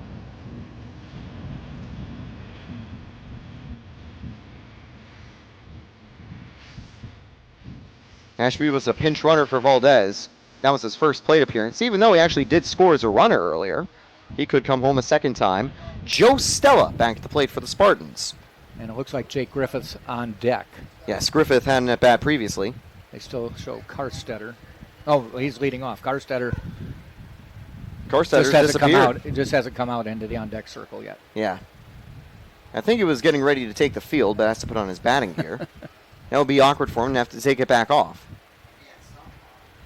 Stella took the mound yesterday. Give up a 2-run home run, unfortunately, but looked pretty good through the inning. Next time I'm at a post-game press conference for the Spartans, I'll have to ask Joe about it, whether Joe has pitched in high school or in college before, or if Coach Joe said at the dugout, hey, any volunteers, and Stella raised his hand. Anyway, not a bad idea for Tampa to bring on the position player for the ninth. Give the rest of your bullpen a chance to rest. You don't know how many you're going to have to use against Mississippi College later today. Stella will go to 1 for 2 today at the plate, as 1 run scores on 2 hits, but Tampa can't do that much more on offense, as we now head to the bottom of the 5th.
Bottom of the 5th. Welcome back to the Sunshine State Conference Digital Network.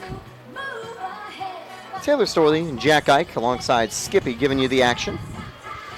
You know, Skippy came over to show me some information on Lyle pitching for the Spartans, and I couldn't quite read it, and I'm like, he volunteered for trash pickup and a car wash? That was on his bio, and I'm like, why do you want me to bring that up? I mean, hey, you got to showcase giving back to the community. He pointed me down 2 more bullet points where it says, grandson of Sparky Lyle, former New York Yankee and a Cy Young winner from years ago. Great pitcher for the Yankees, won a few championships. But nothing wrong with volunteering. Of course. For trash pickup and a car wash. That's pretty cool. I reckon if you're a Red Sox fan, you prefer that fun fact. Yeah.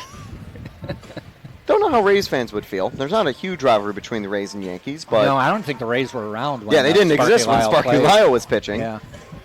But still, pretty cool to have the grandson of pitching royalty out there. See if I can find when Sparky played, and I'm thinking like 78. Those were some great teams. So Reggie Jackson's, Ron Guidry's. Whitey Ford?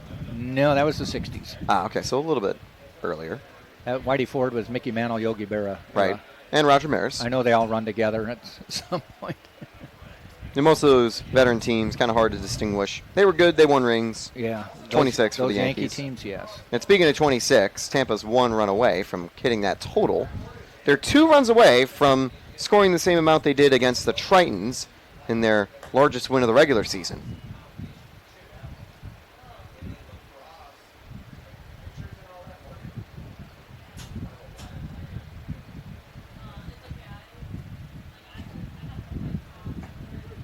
Strike 3, and Lyle gets another strikeout out of the bullpen. He has been very efficient, and you know, Jack, he might be someone you have to watch next season. Yeah. He's been part of the JV roster. This is actually his first time pitching on the varsity team. So, by the way, congratulations, Cole. You get yourself your first Spartan appearance here in the playoffs. Sparky Lyle, a 3-time All-Star, Cy Young winner in 1977. The first American League reliever to be so honored with a Cy Young Award. Joins a pretty stacked list with, pretty sure, Dennis Eckersley. Yep. I think a few other relievers have won it. Yep, he was the first in the AL anyway. That'll be out number 2. And that'll bring up Saavedra as Jack continues to Google some Sparky Lyle facts. I'm trying to find something else I can mention here. He was a member of the World Series champions in 77 and 78. Both of those were Yankee wins over the Dodgers. Of course, the Yankees and Dodgers recently faced off in the World Series last year. I saw Ohtani take his first World Series ring, and also saw that disastrous collapse in Game 5. Heartbreaking for me and my dad. We're both Yankee fans. Gave up a 5-run lead thanks to a couple errors. Safe to say that this lead is a little bit safer, especially with Lyle looking as good as he's been out on the mound. Tampa's going to have a couple of graduating players this offseason, especially in terms of pitching. I think Williams and Gonzalez, to name a few. Make it 3 up, 3 down one more time. Cole Lyle looking just like Sparky with a stellar appearance out of the pen. If he's done after 2, he will be in line for the win as the reliever that took over for the unqualified starter. Grandpa got to be proud. What a way this would be to get your first Spartan win. We're headed.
Here we go with a brand new frame. Definitely got to give a shout out to Lee. He's been good out of the bullpen for Albany State. Gave up a run, but he has not been scared of the Spartan batters. He has had good command, and that is exactly what their doctor has ordered. Because they had a case of too many walk-itis back in the second inning when they had 5 walks in a row for the Spartans. Tampa, of course, has just been hitting the baseball extremely well, but they're not going to be hitting that well forever. If you force them to swing the bat, better things usually happen. And that's what he's been doing, and he's had a better outcome so far. Spartans have scored every inning. 2-5, 8-9, 1. Carstetter gets a 5th plate appearance here.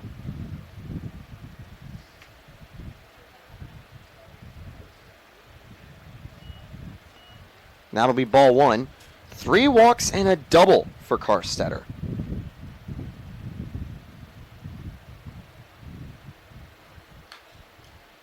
Foul back, 1-1.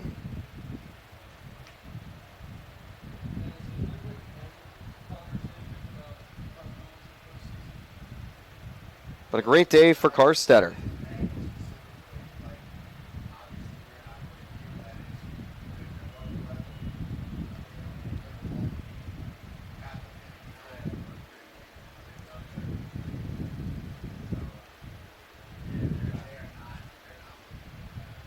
Two one. High, but not very far. Stevens watching. 1 away. For the first time today, Carstetter will be headed back to the dugout instead of staying on base. That may be the first time today the leadoff hitter did not get on.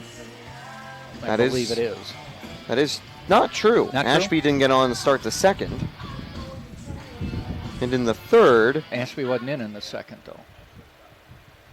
Valdez didn't get on to start the second. I had to double check the scorecard as the count goes 1-0. I have managed to actually keep up on the scorecard. Okay, nice. It looks like a mess. I might post it to Twitter afterwards. Yeah. You're going to have some directions.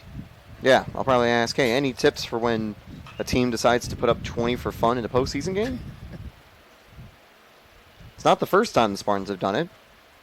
And not the first time they've done it against an SIAC school. A.J. Graham off the bench, coming in for Saladino.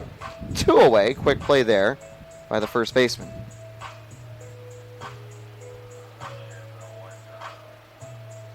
A.J. Graham, a freshman and that went the same route as Michael Alfonso and Anthony Nunez, drafted by the Pittsburgh Pirates. But after not really breaking out of their minor league system, he's taken his talents to Tampa for a collegiate career. Safe to say it worked out for Nunez. Yeah. He went from the Padres to the Spartans to the Mets And now he's up in Binghamton. And I think the rule is as long as you don't advance too high in the system, you can come back and play college ball even though you were a pro. Or it might have to do with number of games. Also, I know for JUCO teams, there's definitely different freshman restrictions. I know for college baseball, as that's a nice catch by Lee to end the inning, you can actually spend 2 years at a JUCO program and then be a college freshman. So you can have 4 years at a D1, D2, or D3 school. Now with these rules, That is going to be very fun for recruits. And I actually think that for JUCO teams, they're going to see a lot more players saying, hey, let me start for 2 seasons. It's going to hurt. Build a resume. It's going to hurt freshmen looking for schools. Yeah, well, actually, at all levels. I mean, if they want to go to a big school, probably hurt them a little bit. Yes. But the good news is, for the smaller schools, they're going to have more players headed their way. And now headed our way, due up will be Rutligan, Stevens, and Roberts. Rutligan was a pinch hit/defensive replacement for Albany State, and we'll be back in the bottom of the 6th.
Lyle going to stay in the game as we get set for a brand new Golden Rams inning.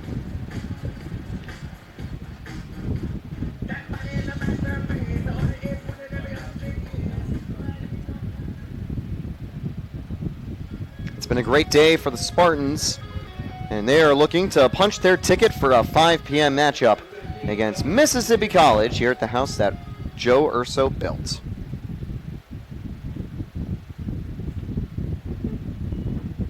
Sparky the third on the mound now for the Spartans, as he'll have strike one right down the middle. Cole Lyle already 2 shutdown innings out of the bullpen. He's in line for the win, having relieved Heidel after 3 innings. Heidel hit 100 earlier today. Pretty cool to see his fastball in action. I'd have to ask Joe Urso when the previous time he had a player throw as hard as Heidel did. Hit by pitch, that's the first base runner. Lyle's given up. And it's Little replaced for by Rutligan. Rutligan getting on board.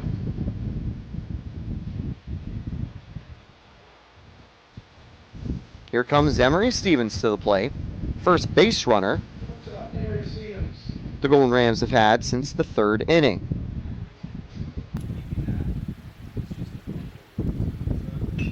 Ball 1 missing down low. Expect a larger strike zone over the rest of the game, but even with a slightly larger zone, there is no chance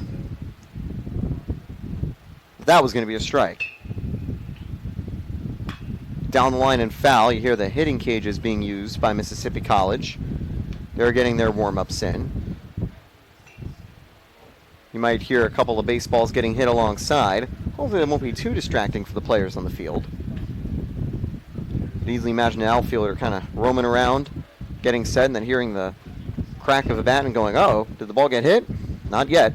Swing and a miss. That one plunked Stevens, but because he went around, it's 1-2. If he kept the bat on his shoulder, he would have taken a free base.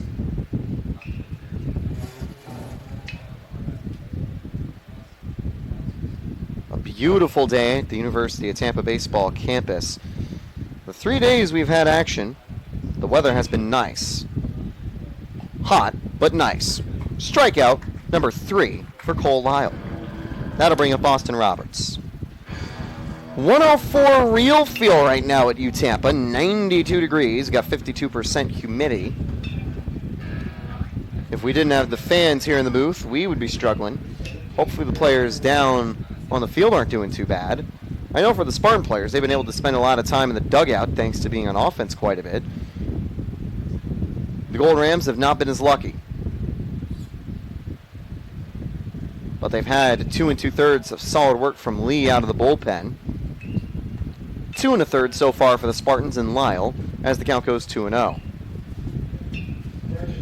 Third baseman Roberts back at the plate for Albany State.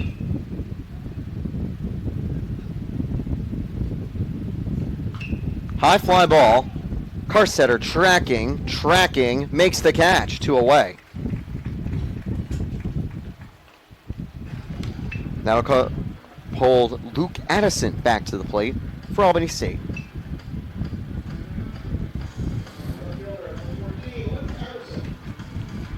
Tampa needed a response after their loss yesterday.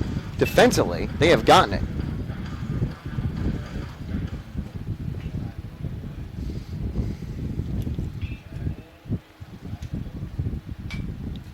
Fly ball but foul, make it 0-1. Solid attendance. You imagine there might be more Spartan fans potentially coming in a little bit later today. It is the weekend, but if anyone was working on Saturday, they probably wouldn't have a chance to stop by the field for the 1 p.m. game. Hopefully can for the 5 p.m. game. The other thing, keeping the crowd down a little bit. School's been out for 2 weeks, so not a big student presence. Yep, fans could be on vacation. This is the first, I think, They all full went home. week that school's been out. The previous week, I think they were wrapping up graduations and finals week. Move-out periods was around that time, too. But now it's summer break on the U-Tampa campus as the count goes 1-2. And summer's still a month away. That's what I find interesting about being down here. It's the seasons kind of run together. You do, of course, have the summer heat already. Yep. 104-degree real feel today. That's why it's good that there's a lot of shade here on the stands. 2-2, no swing on the fastball.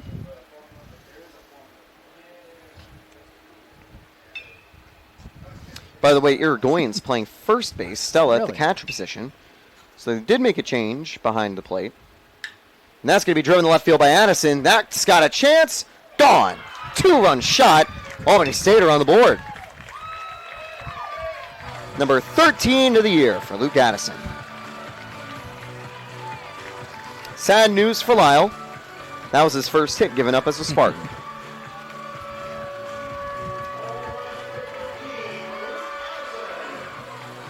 That one got out of here fast. Shot down the line. He battled and found the pitch he wanted. 2 away, base is empty for Justice. That'll give something for the Angelo State fans to be excited about. Albany. You almost did it. You almost made the whole game. But this one should end the inning. Right to A.J. Graham. Fires the Irigoyen, side retired. That'll probably be it for Lyle. 3 really good innings out of the bullpen. 1 hit, scores 2, though. And we'll be back with more action on the Sunshine State Conference Digital Network. And it'll be Jack Ike returning to the mic as well.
Top of the 7th we go. The Spartans will come to the plate, leading 25-2 now. The shutout gone quickly on a home run last inning.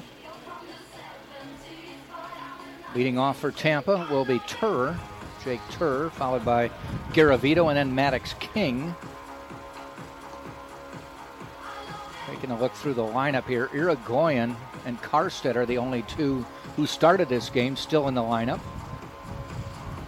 That may change if and when their positions, their spots in the order come up. Lee still on the mound for the Golden Rams.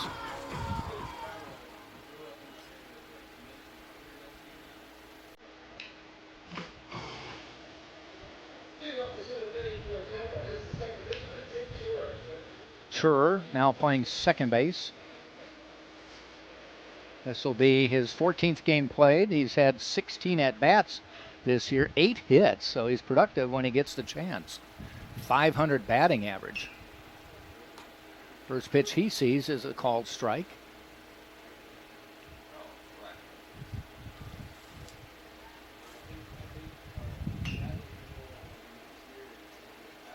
Tur, just a freshman from Tampa, went to Wharton High School. Got a lot of career ahead of him.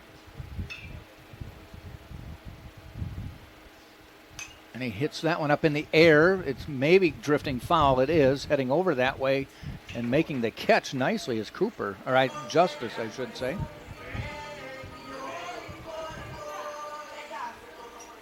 One up, one down for Tampa. Brings Garavito to the plate.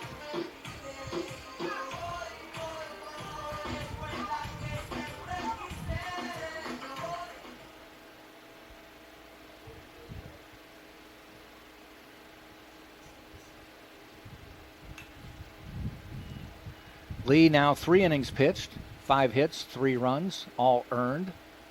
No walks, a strikeout. 2 of the hits have been doubles.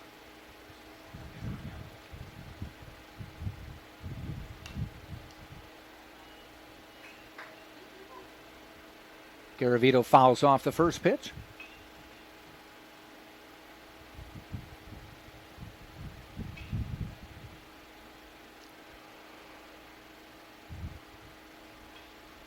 Mississippi College players sitting down below us in the first couple rows of the bleachers, sitting in the shade as much as they can.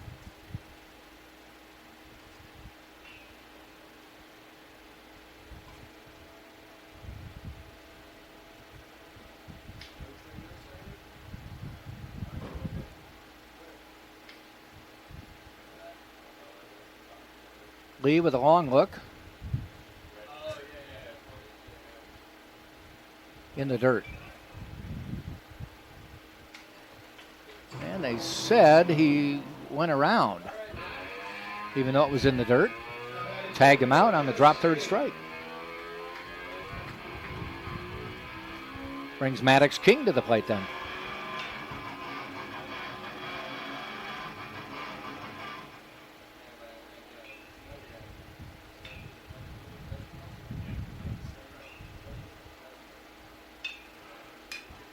King, fly ball, center field, drifting back, still going back, and making the catch just in front of the warning track to end the inning. So a second consecutive scoreless inning for Tampa, but they still maintain the 25-2 lead. We'll head to the bottom of the 7th. Tampa 25, Albany State 2 on TampaSpartans.tv.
Bottom of the 7th we go.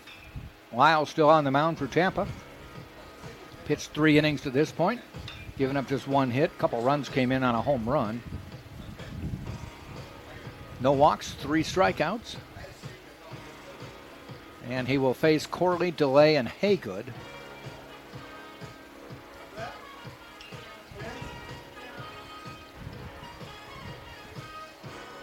One thing you haven't seen in the Albany State batting order is many change of batters, not many pinch hitters, mainly probably because this will be the last game of the season and getting some of the seniors and grad students a chance to finish out their careers.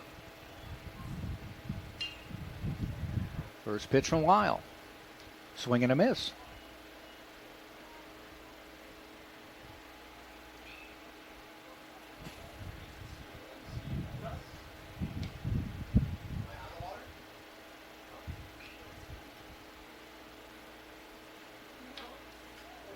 Corley steps back into the box.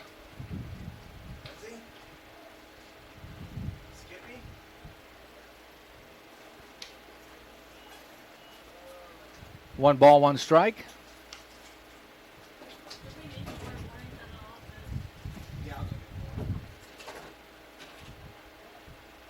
And the pitch. Fly ball, going to drop in front of Maddox King in center field for the base hit. Little bloop single will bring DeLay to the plate.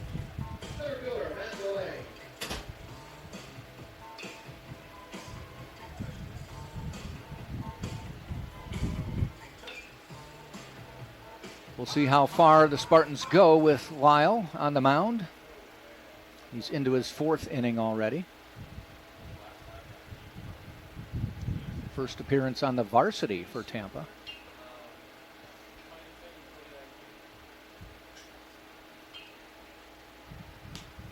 Strike call.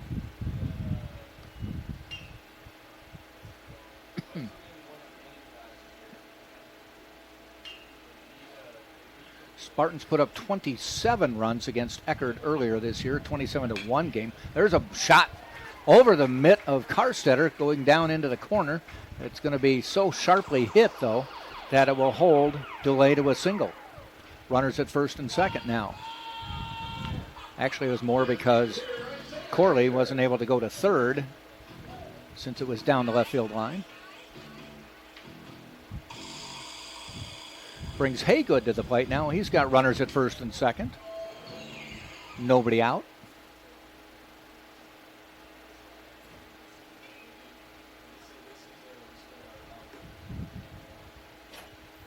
Second time through the order for Lyle on the mound.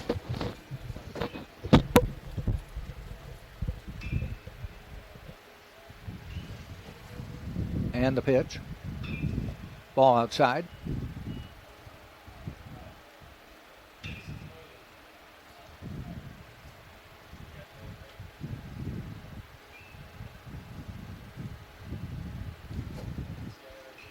Swing and a miss. A nice low inside pitch.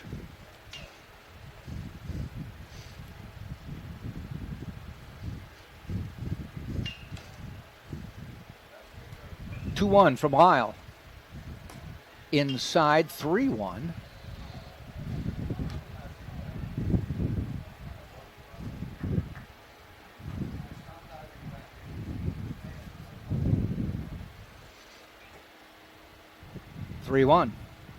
That one is hit deep, right field, warning track. Making the catch is Ashby on the run.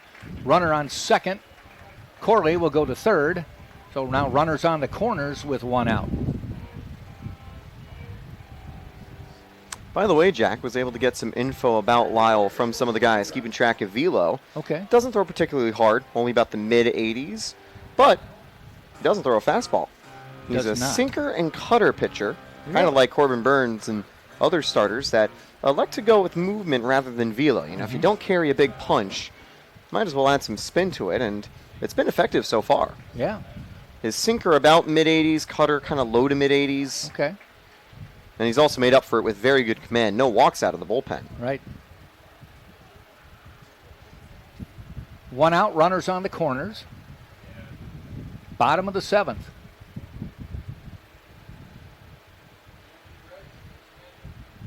Ground ball gets through. That'll bring in a run.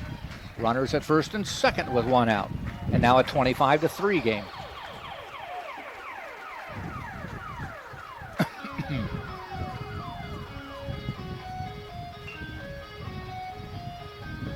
We'll see if Joe lets him work his way out of this or if he wants to make any changes coming up. That's 3 hits this inning.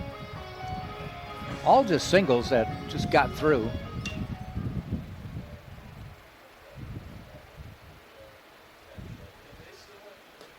Ball high.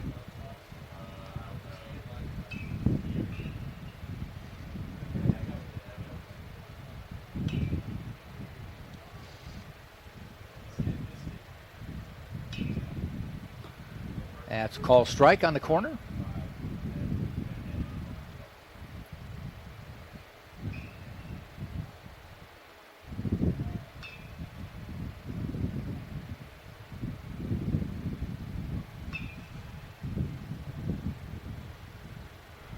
One pitch on the way. Call strike. 1 ball, 2 strikes now.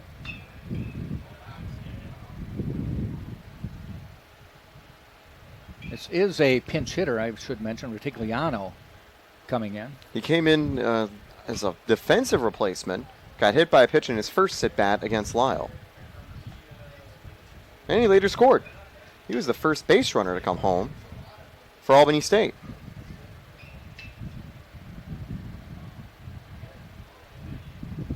One ball, 2 strike pitch. Shot, caught. Turr with the catch for the second out of the inning, diving at second base. Definitely love it when even in a very low leverage spot like this that you're still able to make great plays on defense. Not easy for Turr to get to that baseball. Well, as we mentioned, when you get a chance to get in a game, whether it's at the plate or in the field, if you're coming in as a sub, show them you deserve more innings. Top of the order, Stevens back at the plate. Looks at one just outside.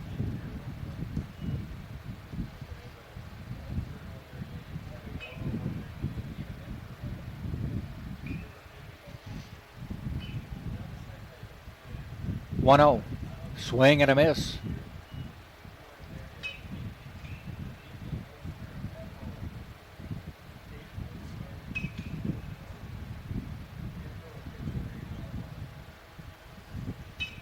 Lyle fires. Shot down the line. That'll bring in a run. Going all the way down into the left field corner. Griffith will pick it up. And the runners are going to be at second and third. That'll be a double for Stevens. 25-4 now.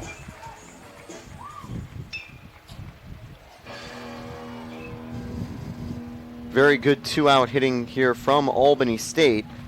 You know, if they want a chance to make something amazing happen, they got to get clutch hits like that. Yeah. And Joe Urso says you probably won't do it against Lyle. Going to the bullpen. Lyle just kind of looked like he got a little tired. This is his 4th inning of work of his first varsity game. Joe with a handshake and a pat on the back.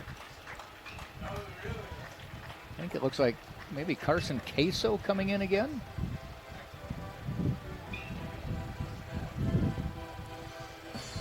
Lefty out of the bullpen. I think so. Carson came in and pitched yesterday for an inning.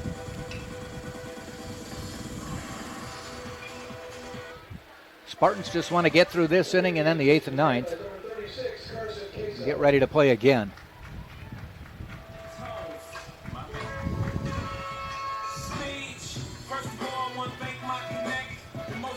So why don't we take a break, and we'll come back when the next batter comes to the plate. You're watching. It's 25-4, Tampa on top on TampaSpartans.tv.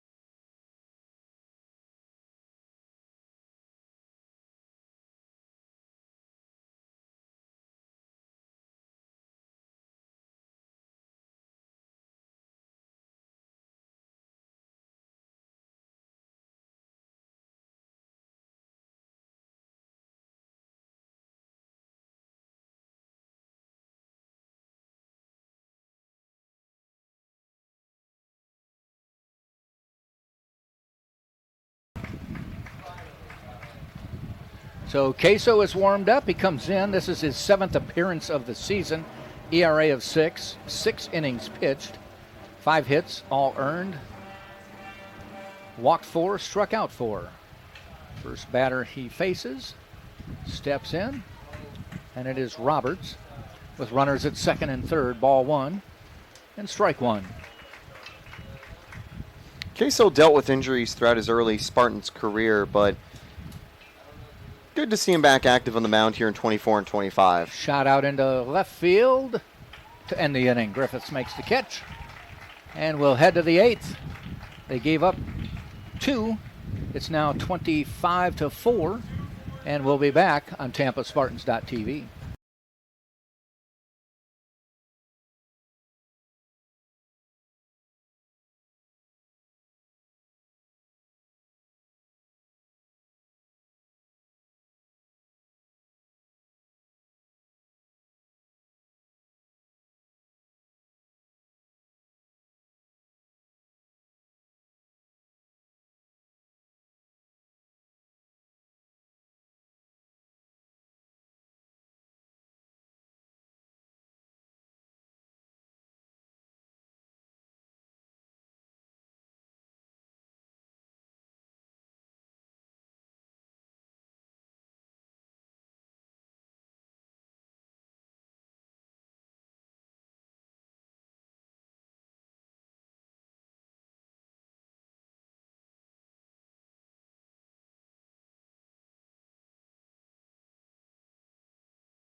So we head to the 8th. Spartans will come to the plate. New pitcher coming in for Albany State, Andrew McBride, and the first batter he will face will be Joander Irigoyen, followed by Ashby and Stella.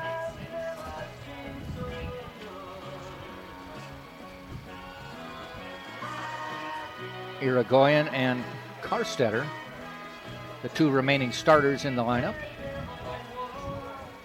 though Irigoyen has changed positions. Yeah, he's moved from catcher to first base. And there's a new pitcher.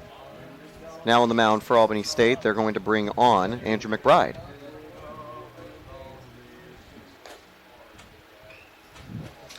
believe McBride was the winning pitcher yesterday, featuring out of the bullpen for the Golden Rams' comeback victory.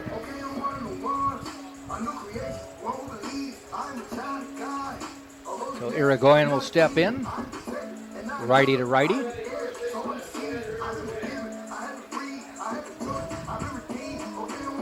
Irigoyen 4 for 5 today. Struck out in the first. Since then, a base hit, a base hit, a base hit, and a base hit. Twice he scored, or 3 times he scored. Also drove in a run.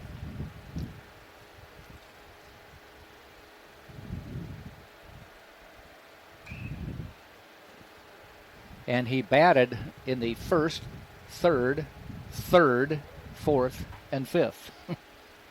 And then he had a couple innings of a break. Yep. Pop foul. Giving chase, maybe having a chance. And he caught it. He ran from our view. The first baseman, Justice. He gets hidden, obscured by the dugout. It's still in play, even though the dugout juts out, and he made the catch for the out. Really good hustle to get to that one. Ashby now up. He's 1 for 1 since coming in. That was a double and drove in a run.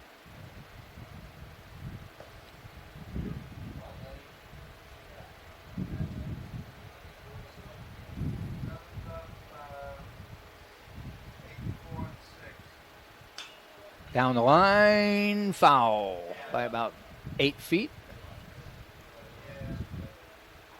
Ashby doubled back in the 6th inning. He already does have a run as a base runner because he was the pinch runner for Valdez. Him getting hit by a pitch was the signal for Tampa to move in the substitutes. Okay.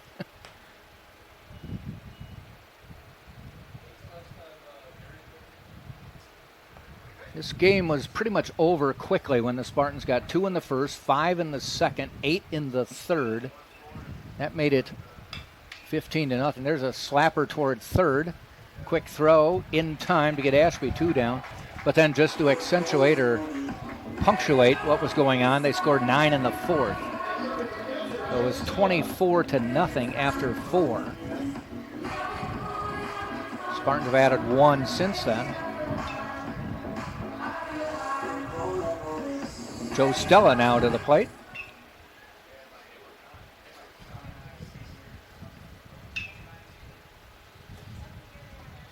Looks at a strike. I think if it wasn't 25-4, that would have just been ball 1, right on the edge of the zone.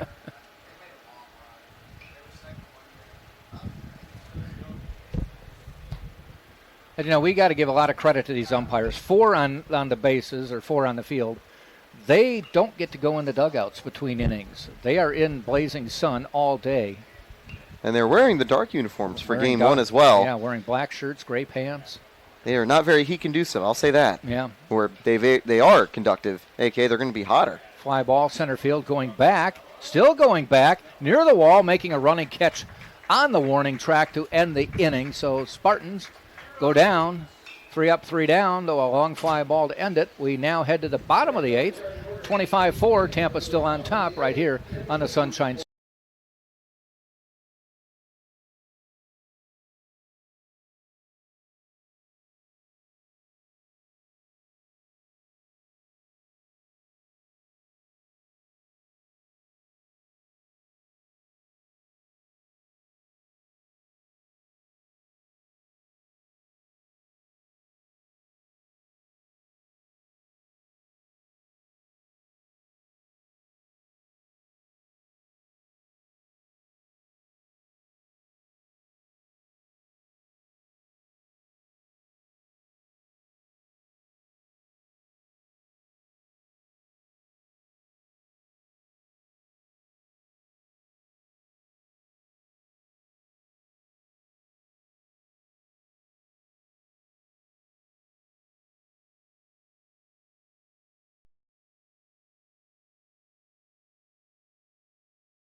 Casey will stay in the game. We enter the bottom of the 8th. Okay.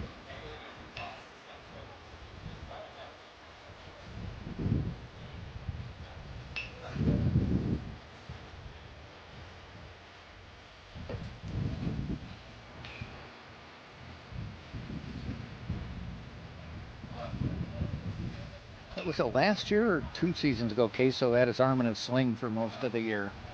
I think it was 2 seasons ago, but he's healthy now, which is the big thing. Yeah, I remember he tore Carson Queso back on the mound. We mentioned, you had mentioned he had some injuries earlier in his career. For I think a whole season, had his arm in a sling. Yep, he even stopped by the booth for one of the opening games. Be able to talk with us. It was about one of the team trips they did down to Puerto Rico, I think, one time. And to Houston. And to Houston. Well, yeah. It was part of kind of a long, part of like the winter vacation, and then a trip to Minute Maid, now Dyken Park. Yeah.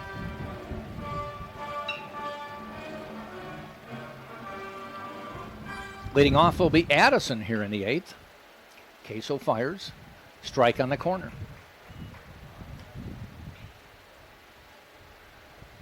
Hottest part of the day right now. Fouls it off.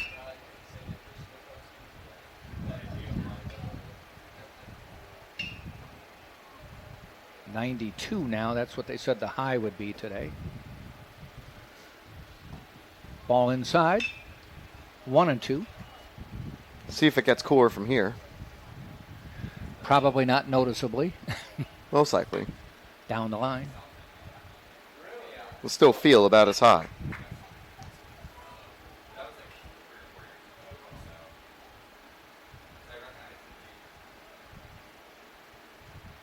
Popped up.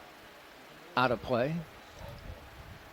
Being a not amateur meteorologist, I learned from knowing some meteorologists that the hottest part of the day is usually 3 hours before sunset because the ground has heated up enough. There's a little blooper. Turd. Did he catch it? No, they're waving it. What the umpire at home plate waved it off. So I guess he said it fell. He didn't catch it, just trapped it. But anyway, the hottest part of the day, 3 hours before sunset, because the ground has had time to heat up, and you've got heat coming off the ground as well as the sun's rays. And the sun has been in the middle of the sky for a while. It's starting to lower, but it's only then where you're maybe losing like 1 or 2 degrees. Mm-hmm. And like you mentioned, of course, makes sense as well with the ground. Especially in a turf field, that's when on it'd be this field too. Yeah, I'm surprised we don't see rays coming out of the field. That heat thing you can sometimes see. They don't overturn the call, so that it is a leadoff single. Tur gave it a great effort. Regardless, leadoff runner brings justice to the plate. Ball outside.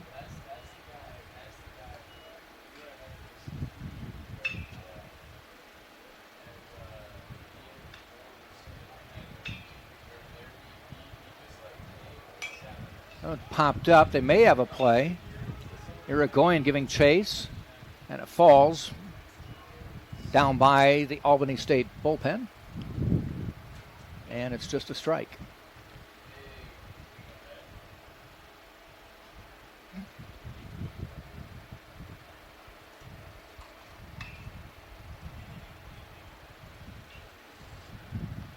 After this game ends, we'll have about an hour.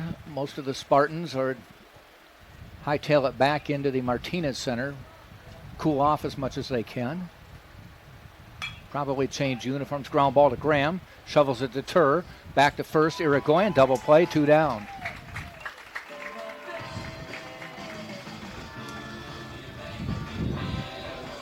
I remember one doubleheader earlier today, earlier this season, is J.D. Urso came out of the game early, slipped over to the Martinez Center, said he went back and took a shower. It was so hot.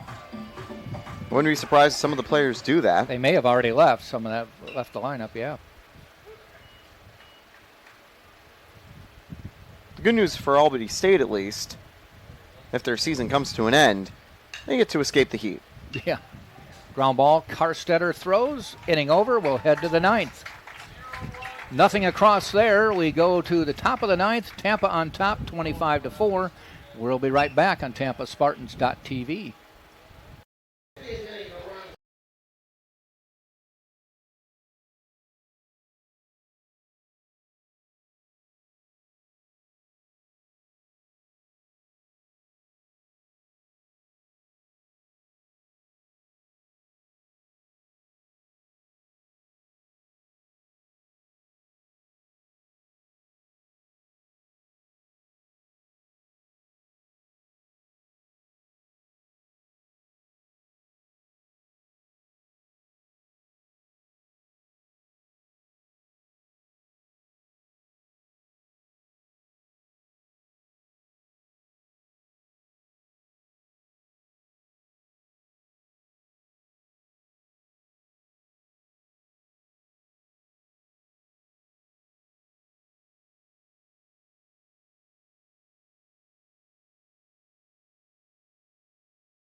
New pitching change for the 9th inning. It's going to be Chase Ledger coming in. Ledger on the year as a 14.04 ERA.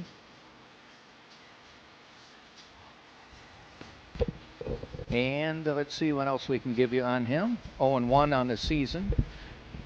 12th appearance of the year. And he will close out this game for Albany State.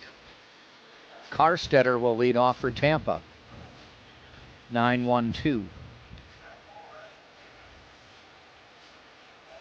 Tampa only need 3 more outs from Carson Queso, so Ledger just try to keep things at the current scoreline. Yep.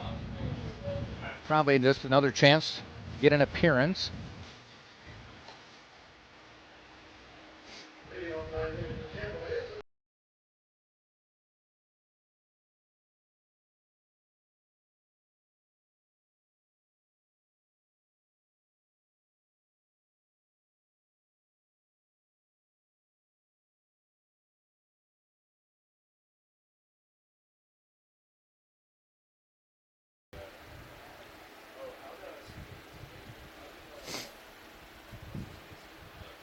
And the pitch. Fouls it off into the first base coach's box. Carstetter and Irigoyen, the only people to be brave in the heat still from the Spartans today. Playing at third base and first base. Irigoyen and Carstetter are going to have their 6th plate appearances.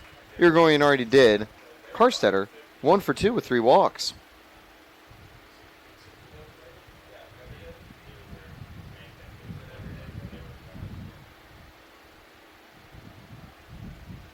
O2 pitch coming up. Low outside.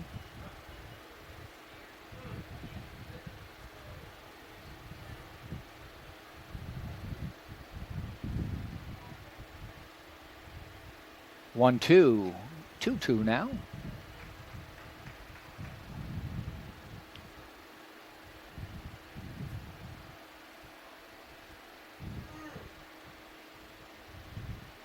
And the pitch.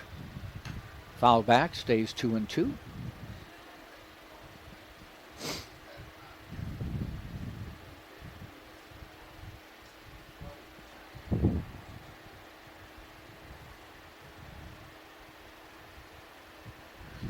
Two pitch hit out into center field. Does it get down? No.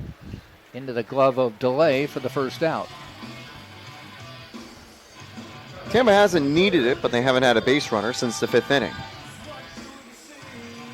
Well, I think they were into quantity, not quality at that point. Just get it done.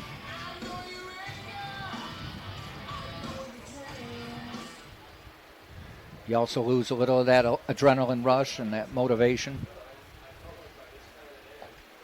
That hopefully won't slow down the Spartans meeting into the 5 p.m. game. Right.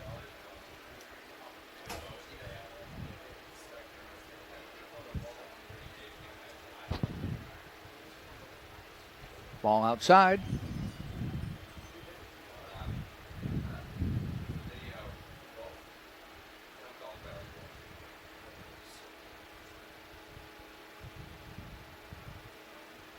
One, down the middle, strike 2.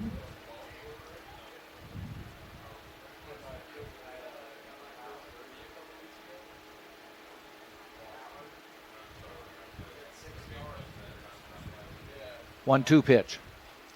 Fouled off. Griffith singled in his first try, grounded out in his second.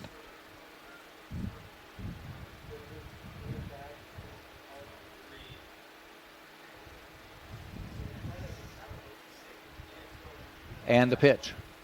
Fouled off again.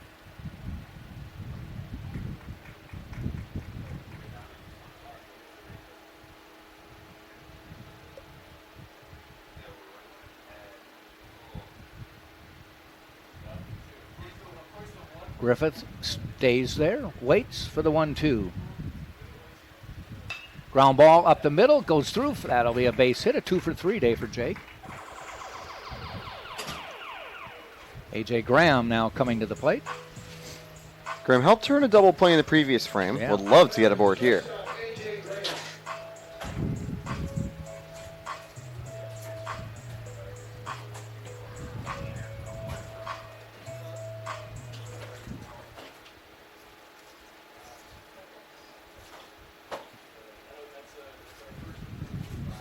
Griffith with a short lead at first.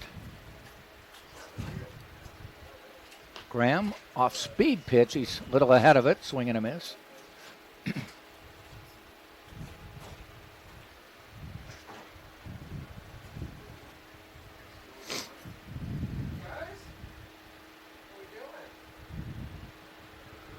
Oh, 1 pitch.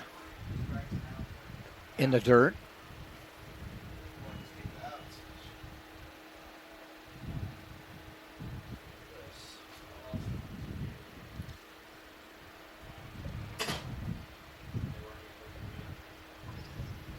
One coming up from Ledger. Just missing. Thought you said they were expanding the strike zone. I think so. I thought so. But not that time around. Okay. Just missing outside.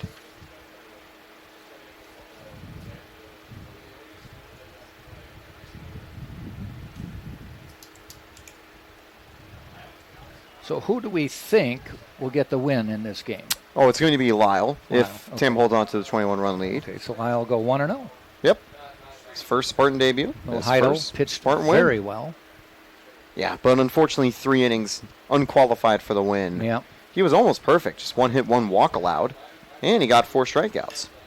There's one hit out into right field, going back to the track and caught on the track. A long fly ball by Graham, but hauled in by Saavedra.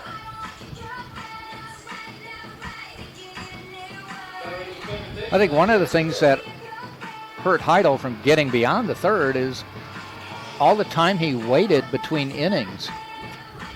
2 runs in the first inning, 5 in the second, 9 and 8 in the third. He was just sitting in the dugout waiting to get back out there, and that'll take a toll on your arm. Yeah, that's probably one of the reasons that he got pulled, because waiting for 9 runs to come home, might just go, you know what, Just give me a breather. We got it comfortably in hand, so that's like a half hour in the second, third, fourth, waiting for things to get done. But what he did is showed that he's good and ready. And he would be available for game 2, depending how he feels for it. Obviously, kind of hard to throw 100 again after hitting that earlier today. Yep. 2 balls, no strikes to Tur. Fouls it off.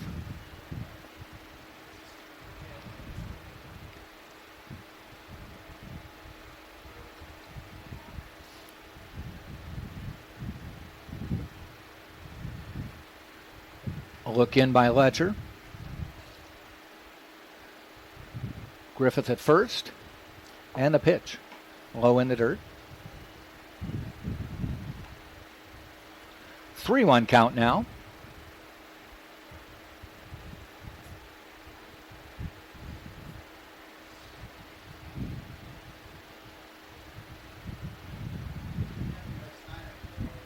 And the pitch. In the dirt, he walked him. So runners now at first and second, and that does not look like Garavito coming to the plate. Nope. Eli Thurman gets a chance here. Okay. One of the pitchers lobbying coach, saying, I want an at-bat. The Stefiuk the other day came in and got the big hit. Yep. Leading the team in hitting right now at 1,000. Yep. And he's second in team ERA. For who? Are we sitting? Eli Thurman to the plate. And Ledger hops one in for a ball. We've got King on deck. Would be cool to see another arm. Yeah. Maybe make another defensive change. Depends how many people are active.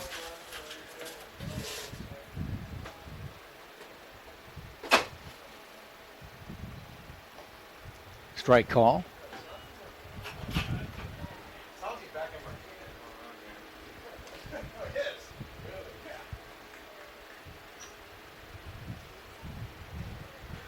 One and one with 2 outs, 2 on.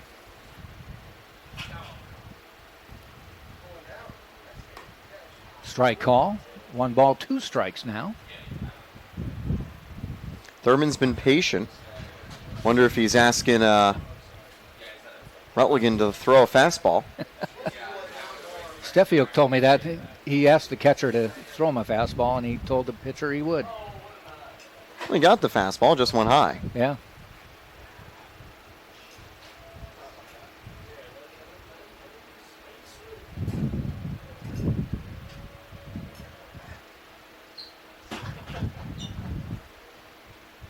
Two-two pitch now. Fly ball heading out to right center. Right fielder coming over. Saavedra ends the inning. We will go to the bottom of the 9th. So Ryan Stefiuk retains the title of top hitting pitcher on the team. We'll go to the bottom of the 9th. 25-4 Tampa up right here on TampaSpartans.tv.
Bottom of the ninth we go. Spartans up by 3 touchdowns, 25-4 over Albany State. Carson Queso on the mound, who finished this game out.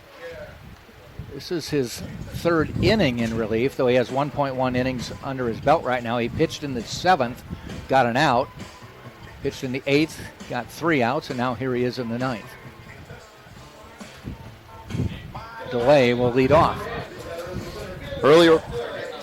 Earlier this season against the Spartans, Delay hit a grand slam. He did it off of Carson Queso. Huh. So a bit of a revenge outing here for Queso. See if he remembers. Probably does.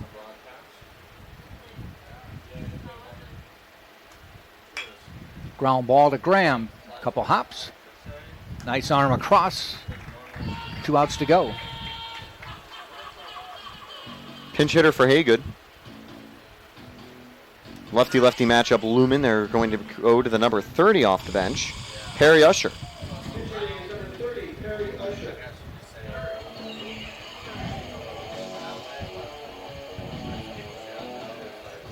Queso fires.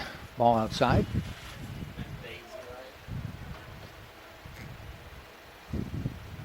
Carson Queso ready to go. Only took 3 seconds to fire that one. And there's a fly ball. Caught out in center field by Maddox King. 1 out to go.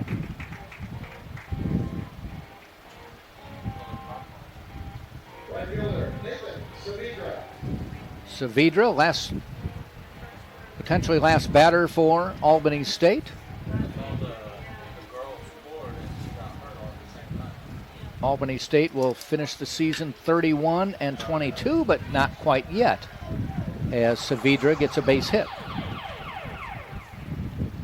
Spartans will improve to 45-8. And a game coming up in a little more than an hour. Actually, yeah, about an hour. Yeah. It's 4:03 p.m., under an hour to the original start time, but they might push it back about 10 minutes or so, I think. Yep. To give Tampa a chance to cool off and Mississippi College to complete warming up, although we've been hearing them in the batting cages for a little while. Right. One thing they don't have to do, or minimal work anyway, is to address the field, since it's not a dirt or grass field. Yeah, turf is easier to maintain. Rake it a little bit. You don't have any depressions to deal with. Take a look at home plate. The batter's box always kind of messy, but the lines are fine. Yep. Swing and a miss. Ball game's over. Spartans win it. 25-4 the final score. Carson Queso with a K to end the game. So the Spartans win it. They just put this one away quickly with 2 in the first, 5 in the second, 8 in the third, 9 in the fourth. They added 1 more in the fifth for 25, and then just tried to get this one out of the way with a 25-0 lead at one point. So the Spartans will now get ready to play Mississippi College in the rematch, and that's going to come up a little after 5 o'clock, I would assume. So stay with us then as we will face another big game for the Spartans. They must win against Mississippi College to force one more game on Sunday afternoon. For Taylor Stolworthy, this is Jack Ike saying thanks for joining us. Come back in an hour. Spartans take on Mississippi College right here on TampaSpartans.tv.